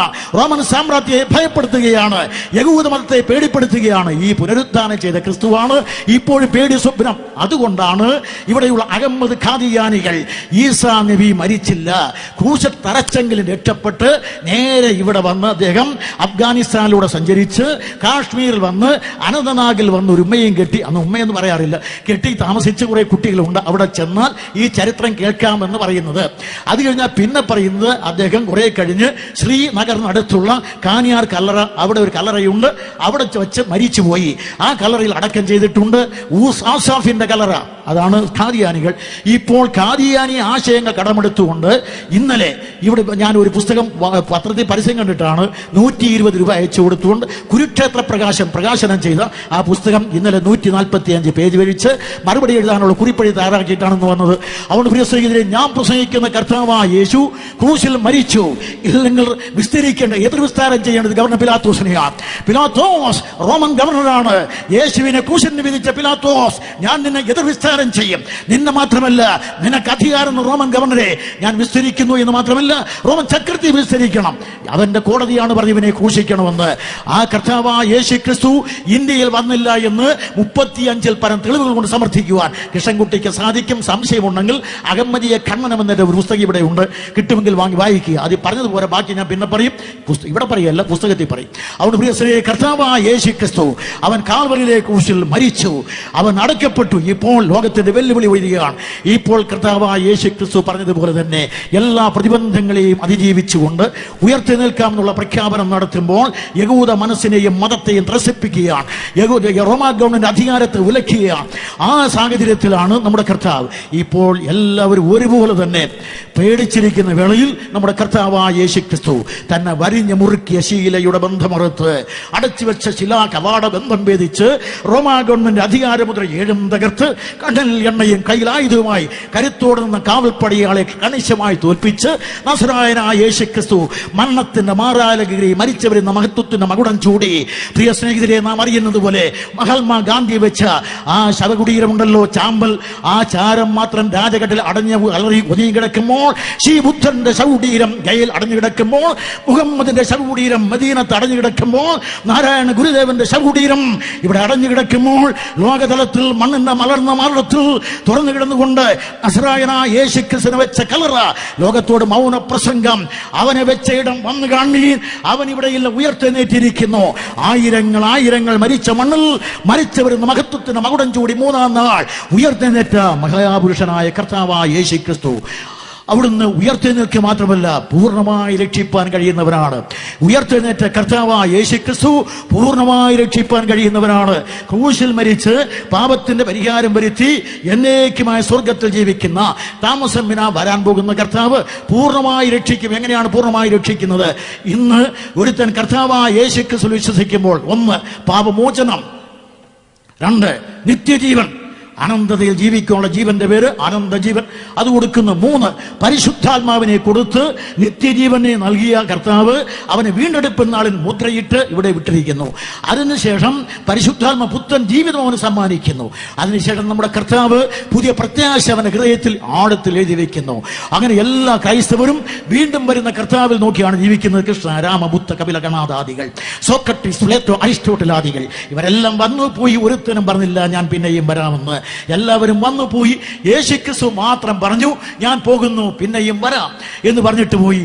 ആണ്ടുകൾ 2000. ഇന്ന് കാലത്ത് നടക്കുന്ന എല്ലാ സംഭവ പരമ്പരകളും കർത്താവായ യേശു ക്രിസ്തുവിന്റെ 2ാമത്തെ വരവിന് വേണ്ടി ഖണ്ഡനാദം മുഴക്കുമ്പോൾ, കാലഘടികാരം അതിന്റെ കൊണ ആരവം കൊണ്ട് മുന്നേറുമ്പോൾ, പ്രിയ സ്നേഹിതരെ, യേശു ക്രിസ്തുവിന്റെ വരവ് ആസന്നമെന്ന് സകല സംഭവങ്ങളും എന്ന് പറഞ്ഞാൽ പ്രപഞ്ചത്തിൽ നടക്കുന്ന, സാംസ്കാരിക മണ്ഡലത്തിൽ നടക്കുന്ന, രാഷ്ട്രീയ മണ്ഡലത്തിൽ നടക്കുന്ന, മതമണ്ഡലത്തിൽ നടക്കുന്ന എല്ലാ സംഭവങ്ങളും ഒരുപോലെ തന്നെ ഉദ്ഘോഷിക്കുമ്പോൾ നമ്മുടെ കർത്താവായ യേശുവിന്റെ പുനരാഗമനം ആസന്നം. അപ്പോൾ ഒരു കാര്യം, യേശു ക്രിസ്തു പറഞ്ഞു ഞാൻ വരും. അപ്പോൾ എന്താണ് സംഭവിക്കുന്നത്? ഇന്നത്തെ വിശ്വാസി മരിക്കും. ഞങ്ങൾ വിശ്വസിക്കുന്നു എന്ന് പറയുന്നത് ഞങ്ങൾ മരിക്കുമല്ലോ. അതുകൊണ്ട് ഇന്ന് കർത്താവ് വന്നില്ലെങ്കിൽ, ഒരു 10 വർഷത്തിന് ഇപ്പുറം യേശു ക്രിസ്തു വന്നില്ലെങ്കിൽ ഞാനും മരിക്കും, ഇവിടെ ഇരിക്കുന്ന മിക്കവാറും വിശ്വാസികളും മരിക്കും. പക്ഷെ ഒരു കാര്യം, മരിച്ചാൽ ഉയർക്കും യേശുക്രിസ്തു പറഞ്ഞു, മരിച്ചാൽ ഉയർക്കും, ശരീരം മടക്കിത്തരാം. മറ്റൊരുത്തിന് എല്ലാവരും പറയും ശരീരത്തിൽ നിന്നുള്ള മുക്തിയാണ്. മറ്റ് മതങ്ങൾ പറയുന്ന മുക്തി ശരീരത്തിൽ നിന്നുള്ള മുക്തിയാണ്. യേശുക്രിസ്തു നൽകുന്ന മുക്തി ശരീരത്തിന്റെയും കൂടെ മുക്തിയാണ്. ആത്മാവിന്റെ രക്ഷ, ശരീരത്തിന്റെ രക്ഷ. മരണം കൊണ്ട് വേർതിരിക്കപ്പെട്ട ശരീരം, ആത്മാവ് പുനരുത്ഥാനം കൊണ്ട് ഒന്നിച്ചു വരും. ഇത് പുനർജന്മമല്ല. ഇന്നലെ വായിച്ച പുസ്തകത്തിന്റെ അടിസ്ഥാനത്തിലും ഇതിനു മുമ്പേ വായിച്ചുള്ള പുസ്തകത്തിന്റെ അടിസ്ഥാനത്തിൽ പറയാണ്, പുനർജന്മവും പുനരുത്ഥാനവും ഒന്നല്ല. പുനരുത്ഥാനത്തിലൂടെ കർത്താവായ യേശുക്രിസ്തു വാസ്തവത്തിൽ മർത്യ ശരീരങ്ങളെ ഉയർപ്പിക്കും. അങ്ങനെ ഉയർപ്പിക്കുമ്പോൾ നാം എല്ലാവരും ഡോക്ടർ രാധാകൃഷ്ണൻ ഒരു ഈസ്റ്റർ സന്ദേശത്തിൽ പറഞ്ഞതുപോലെ ഓരോ ക്രിസ്തുക്കളായി മാറും. ഓരോ ക്രിസ്ത്യാനി ഓരോ ക്രിസ്തുക്കളായി മാറും. എങ്ങനെ ചോദിച്ചാൽ, യേശുക്രിസ്തു മരിച്ചു, അടക്കപ്പെട്ടു, ഉയർത്തെഴുന്നേറ്റു. ഉയർത്തെഴുന്നേറ്റ കർത്താവ് ഉയർത്തെഴുന്നേറ്റിട്ടും അദ്ദേഹം വികലാംഗൻ തന്നെയാണ്. കാരണം വിശ്വാസികളെ സംബന്ധിച്ച് പറഞ്ഞാൽ കണ്ണില്ലാത്ത, കാതില്ലാത്ത, കൈയില്ലാത്ത എത്രയോ ആളുകൾ ഈ ലോകത്തിലുണ്ട്. അവരെല്ലാം പുനരുത്ഥാനം ചെയ്ത് അഥവാ രൂപാന്തരപ്പെട്ട് വരുമ്പോൾ അംഗപൂർണന്മാർ, സർവ്വ അംഗപൂർണന്മാർ. എന്നാൽ സ്വർഗത്തിൽ ചെന്നാൽ ശേഷിക്കുന്ന ഒരു വികലാംഗനുണ്ട്. ആ വികലാംഗൻ എന്ന് പറയുന്നത് കർത്താവായ യേശുക്രിസ്തുവാണ്. എടാ, പുനരുത്ഥാനം ചെയ്തിട്ടും അവിടുത്തെ മുറിവുകൾ മാഞ്ഞു പോയില്ല. അതാണ് തോമസിന് കാണിച്ചു കൊടുത്തത്, വിശദീകരിക്കുന്നില്ല.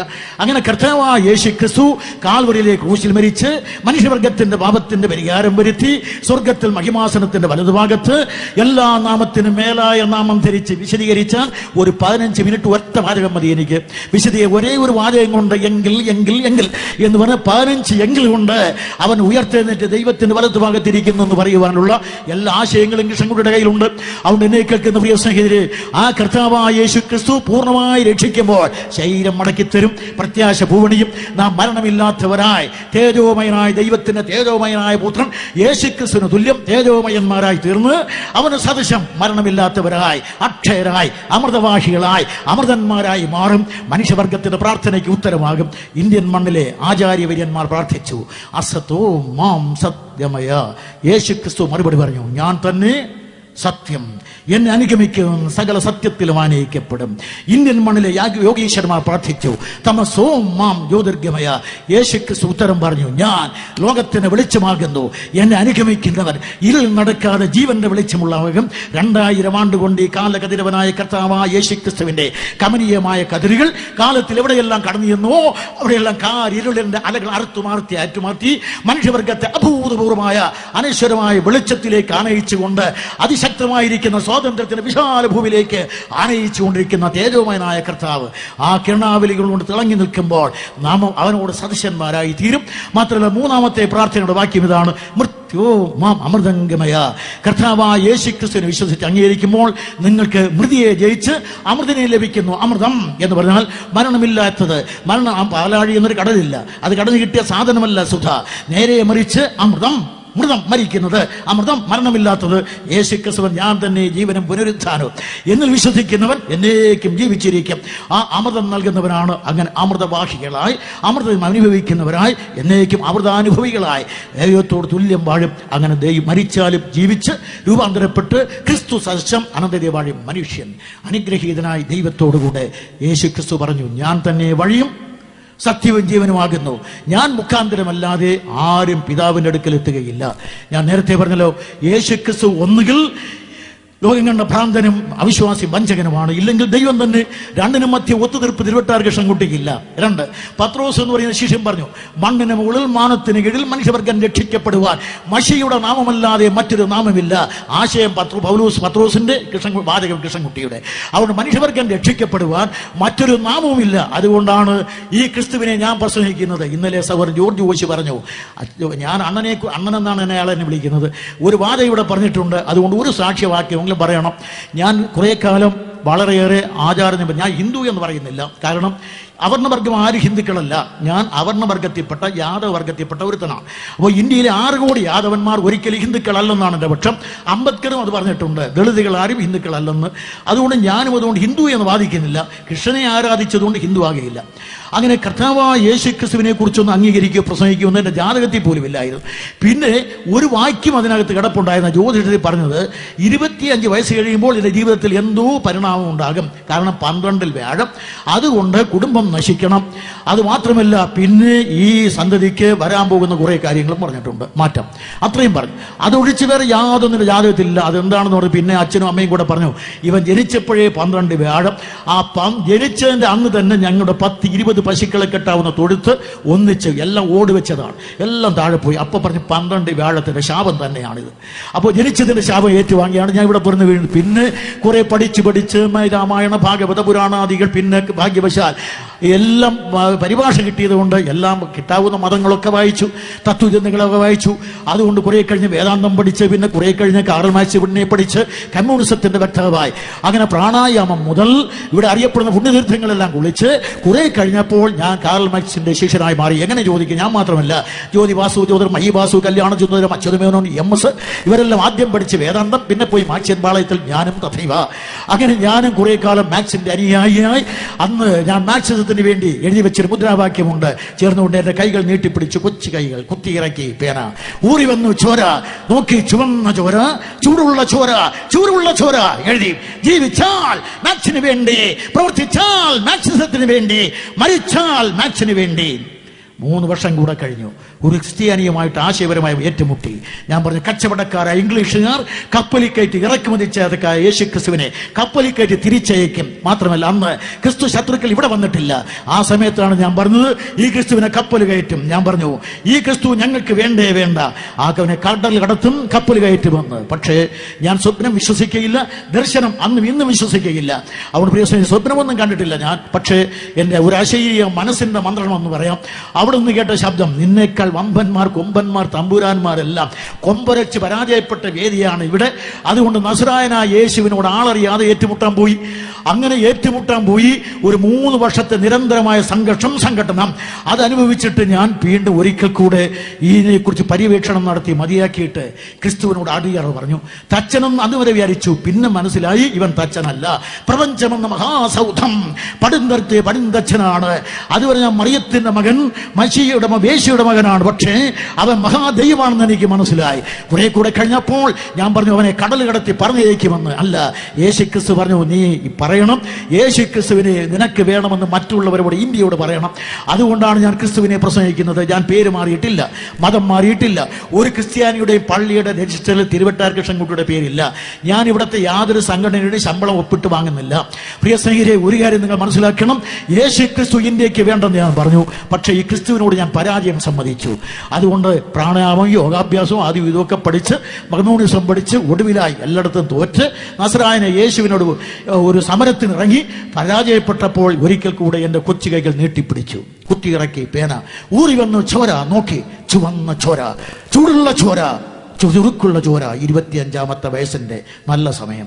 പക്ഷെ എഴുതി വെച്ചു, ജീവിച്ചാൽ ക്രിസ്തുവിനായി, പ്രവർത്തിച്ചാൽ ക്രിസ്തുവിനായി, മരിച്ചാൽ ക്രിസ്തുവിനായി. 1957 ഒടുക്കത്തെ നാളിൽ എന്റെ അധരങ്ങൾ നടന്നു വീണ ആ മുദ്രാവാക്യം അന്നും ഇന്നും എനിക്ക് ശക്തി നൽകുന്നതാണ്. അതുകൊണ്ടാണ് എന്റെ തലയ്ക്കും ഹിറ്റ് ലിസ്റ്റിലും ഒക്കെ പെട്ടിട്ടും ഒരു ഭയവും കൂടാതെ നിർഭയം ക്രിസ്തുവിനെ പ്രസംഗിക്കുന്നത്. അതുകൊണ്ട് എന്നെ കേൾക്കുന്ന പ്രിയ സഹോദരി സഹോദരന്മാരെ, മനുഷ്യവർഗത്തിന്റെ ആധ്യാത്മിക രക്ഷയ്ക്കുള്ള മനുഷ്യന്റെ അത്യുത്ഥാനം മുഴുവൻ പരാജയപ്പെട്ട് അവനീതലത്തിൽ അടിഞ്ഞുപോയപ്പോൾ അഖില ലോക ജനകോടികളുടെ അന്തരാത്മാവിൽ ആരംഭിച്ച് അനന്തതയുടെ ചെവിത്തടത്തിൽ മുഴങ്ങിയെത്തിയ അതിദയനീയമായ രക്ഷിക്കണേ എന്നുള്ള പ്രാർത്ഥനയ്ക്ക് ഉത്തരം കൊടുക്കുവാൻ അനന്തത വെടിഞ്ഞ് അവനിൽ ആഗമിച്ച് അഖില ലോക ജനകോടികളുടെയും അതിശക്തമായ പാപം, അതിപാവനമായ ശരീരം ആവഹിച്ച് അവനിക്കും ആകാശത്തിനും മധ്യേ ആദ്യ ദാരുണാൻവിധം അന്ത്യശ്വാസം വലിച്ച് മനുഷ്യവർഗത്തിന്റെ പാപത്തിന്റെ പരിഹാരത്തിന് കാൽവരിയിലെ ക്രൂശിൽ അനുഗ്രഹീതമായി അന്ത്യയാഗമായി പരിണമിച്ച് അവനിൽ അടക്കപ്പെട്ട് അതിശക്തമായ റോമയുടെ ആയുധമേന്തിയ പടയണിയെ അമ്പയെ പരാജയപ്പെടുത്തി ആക്കം കൊണ്ട് 3-ാം നാൾ ഉയർത്തെഴുന്നേറ്റ് തന്നെ ആണിയടിച്ച് നടത്തിയ ലോകത്തിൽ പിന്നെയും 40 നാളിൽ ആണിപ്പഴുതുള്ള കാലുകൾ നീട്ടിവെച്ച് നടന്ന് തന്നെ അനുഗമിച്ച വത്സല ശിഷ്യന്മാരെ ആണിത്തഴമ്പുള്ള കൈകൾ ഉയർത്തി അനുഗ്രഹിച്ചിട്ട് അനന്തതയിലേക്ക് ചെന്ന് അഗ്രാസനത്തിൽ അമർന്നിരുന്നുകൊണ്ട് അടുക്കൽ അഭയം ചൊല്ലി വരുന്ന ആർക്ക് വേണ്ടി മുടങ്ങാതെ മാധ്യസ്ഥമണയ്ക്കുന്ന അനധിവിദൂര ഭാവിയിൽ അവനെ അടക്കി മടക്കി വാഴുവാൻ അനന്തരവും ആഗമിക്കുവാൻ പോകുന്ന ഈ കർത്താവായ യേശുക്രിസ്തുവിനെ അകത്തലത്ത് അംഗീകരിച്ച് അവൻ ഈ ജീവിതം ധന്യമാക്കി അനന്തതയുടെ പങ്കാളികളായി തീരുവാൻ ഈശ്വരൻ നിങ്ങളെ അനുഗ്രഹിക്കട്ടെ. അതുകൊണ്ട് എന്നെ കേൾക്കുന്ന പ്രിയ സ്നേഹിതരെ, നമ്മുടെ പള്ളിയുടെ മധുഭാഗമായിരിക്കുന്ന ക്രിസ്തുവിനെ അവിടുന്ന് ഇറക്കണം. ആ ക്രിസ്തുവിനെ നമ്മുടെ ഹൃദയങ്ങളിൽ കൊണ്ടുവന്ന് പിറപ്പിക്കണം. അങ്ങനെ ക്രിസ്തു നിങ്ങളുടെ ഹൃദയങ്ങളിൽ ജനിക്കട്ടെ. പ്രിയ ബത്ലഹേമിൽ പുൽത്തൊട്ടി ജനിച്ച മറിയത്തിന്റെ മകൻ വിശ്വാസത്താൽ നിങ്ങളുടെ മനത്തോട്ടിൽ ജനിക്കട്ടെ. കാൽവരിയിൽ ക്രൂശിൽ മരിച്ച ക്രിസ്തു നിങ്ങളുടെ ഹൃദയങ്ങൾ ഉയർക്കട്ടെ. ആ കർത്താവിന്റെ പ്രഖ്യാപനം നമുക്ക് ഏറ്റുപറയാം. ഈ രാത്രിയിൽ പന്തലിന്റെ കീഴിലിരിക്കുന്ന സകല ക്രൈസ്തവരോടും അല്ലാത്തവരോടും ഞാൻ ചോദിക്കുന്നു, ഇതുവരെ ഞാൻ വിശദീകരിച്ചത് യേശു ക്രിസ്തു ഏകരക്ഷിതെന്ന് സമർത്ഥിക്കാനുള്ള കുറെ ന്യായങ്ങളാണ്. വിശദീകരിക്കാതെയാണ് പറഞ്ഞത്. ശരിയാണ്, യേശു ക്രിസ്തു അല്ലാതെ മറ്റൊരു രക്ഷിതാവില്ല എന്ന് ഞാൻ തറപ്പിച്ച് തന്നെ പറയുന്നു. ഈ കർത്താവായ യേശു ക്രിസ്തു മാത്രമാണ് രക്ഷിതാവെന്ന് ഉറക്കെ പ്രഖ്യാപിക്കുവാൻ ധൈര്യമുള്ളവരെല്ലാം നിങ്ങളുടെ വലം കൈ ഒന്ന് ഉയർത്തി കാണിക്കുക. യേശു ക്രിസ്തു മാത്രം രക്ഷിതാവാണ്. ക്രൈസ്തവ സാക്ഷ്യം ഈ പന്തലിന് കീഴിൽ നാം പ്രഖ്യാപിക്കുകയാണ്. യേശു ക്രിസ്തു മാത്രം രക്ഷിതാവ് നാം ഉറക്കെ പ്രഖ്യാപിക്കുകയാണ്. അതിന് തയ്യാറുള്ളവർ ഇന്ന് വരെയും കർത്താവിനെ സ്വീകരിക്കാതെ ഇന്ന് രാത്രി മുതൽ കർത്താവായ യേശു ക്രിസ്തുവിനെ സ്വീകരിക്കുവാൻ സന്മനസ്സുള്ളവരെല്ലാം നിങ്ങളുടെ വലത്ത് ഉയർത്തി കാണിക്കുക. കർത്താവെ, ഞാൻ ഇന്ന് മുതൽ നിനക്കായി എൻ്റെ ജീവിതം സമർപ്പിക്കുന്നു എന്ന് തീരുമാനിക്കുവാൻ ഞാൻ പറഞ്ഞത് മനസ്സിലായോ? ഇതുവരെ നിങ്ങളെങ്ങനെ ജീവിച്ചു ചോദിക്കേണ്ട. ഇന്നലെയും തീരുമാനിച്ചിരിക്കാം. എന്നാൽ ഇന്ന് മുതൽ കർത്താവെ, നീ മാത്രം രക്ഷിതാവ്, അതെനിക്ക് മനസ്സിലായി. അതുകൊണ്ട് നിന്നെ ഞാൻ എൻ്റെ രക്ഷിതാവും കർത്താവുമായി സ്വീകരിക്കുന്നു. വേറെ രക്ഷാമാർഗമില്ലാത്തതിനാൽ ഞങ്ങൾക്ക് വേണ്ടി വേഗമെന്ന തിരശ്ശീല ക്രൂശിച്ചീന്തി ഒരുക്കിയ ആ ഏക രക്ഷാമാർഗം അങ്ങാകയാൽ അങ്ങേ ഞാൻ എൻ്റെ രക്ഷിതാവും കർത്താവുമായി ഇന്ന് മുതൽ സ്വീകരിച്ച് അങ്ങേക്ക് വേണ്ടി ഞാൻ ജീവിതം സമർപ്പിക്കുന്നു എന്ന് ഒരു സമർപ്പണം ചെയ്യുന്നവരെല്ലാം നിങ്ങളുടെ കൈ ഒന്ന് ഉയർത്തി കാണിക്കുക. ഇന്ന് മുതൽ ഈ കർത്താവിന് വേണ്ടി ഞാൻ ജീവിക്കാമെന്ന് സമർപ്പണം ചെയ്യുന്നവർ, സഹോദരൻ ജെയിംസ് നിങ്ങൾക്ക് സമയം തരും. ഞാൻ എൻ്റെ വാക്കുകൾ ഇവിടെ അവസാനിപ്പിക്കുന്നു. യേശുക്രിസ്തു പറഞ്ഞു, ഞാൻ തന്നെ വഴിയും സത്യവും ജീവനുമാകുന്നു. ഞാൻ മുഖാന്തരമല്ലാതെ ആരും പിതാവിൻ്റെ അടുക്കൽ എത്തുകയില്ല.